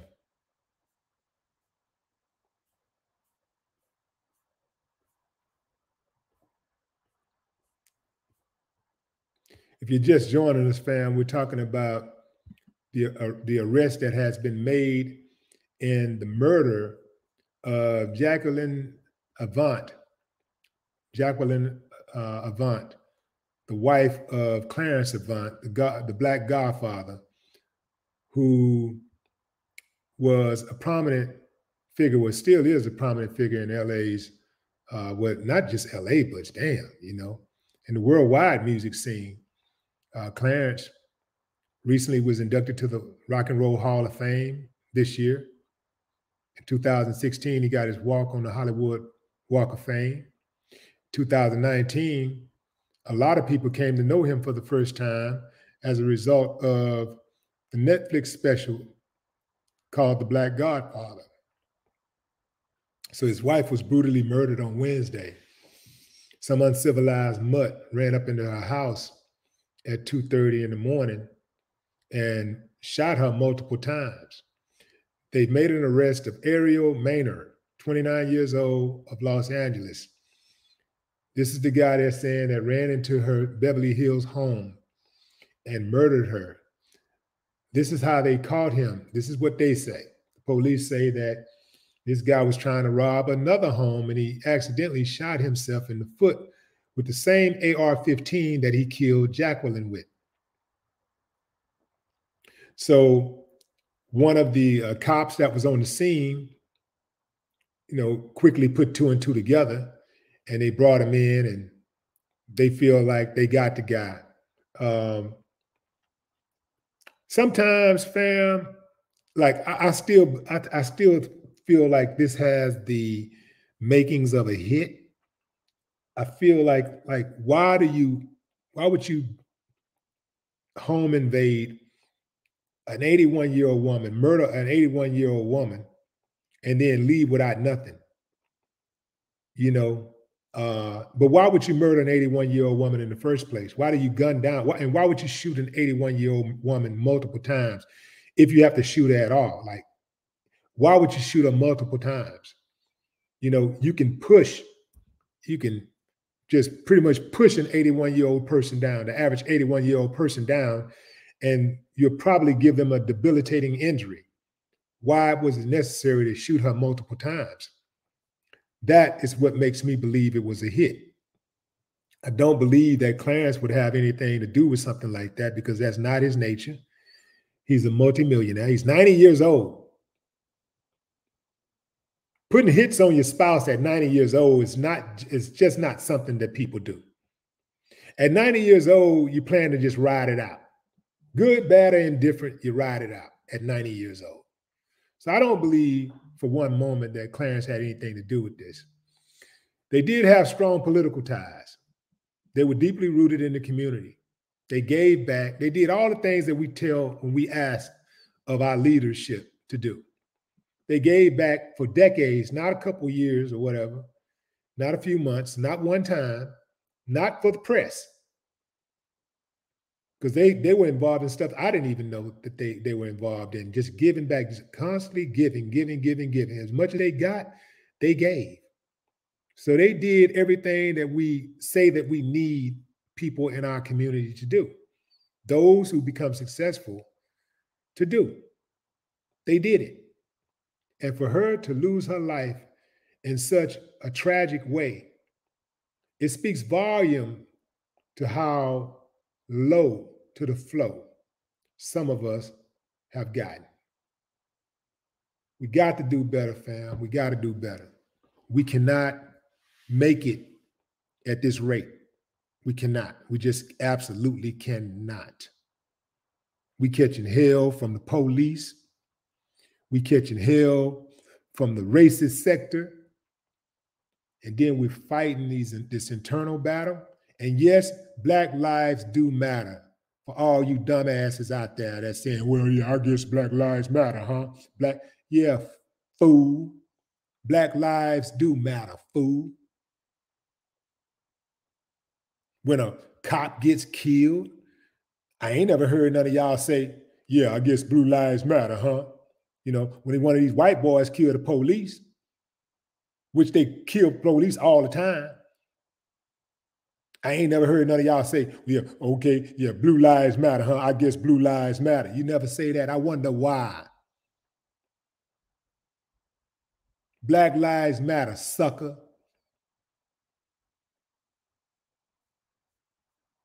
Fam, I thank y'all for joining the broadcast. It's been a long time since I went 2 hours. It's been a long time, but I thank everybody who chimed in and spoke on this, who came on and contributed to the broadcast. Thank you to everybody who listened, whether you listened to the whole broadcast or you only listened for a couple of minutes. Thank you. And I appreciate all the support that I've been getting over the years with this Willie D Live channel. I could not do the work that I do without your input and your support. So I thank y'all for that. Enjoy the rest of your evening or morning, wherever you are in the world. Until next time, fam. No more talk.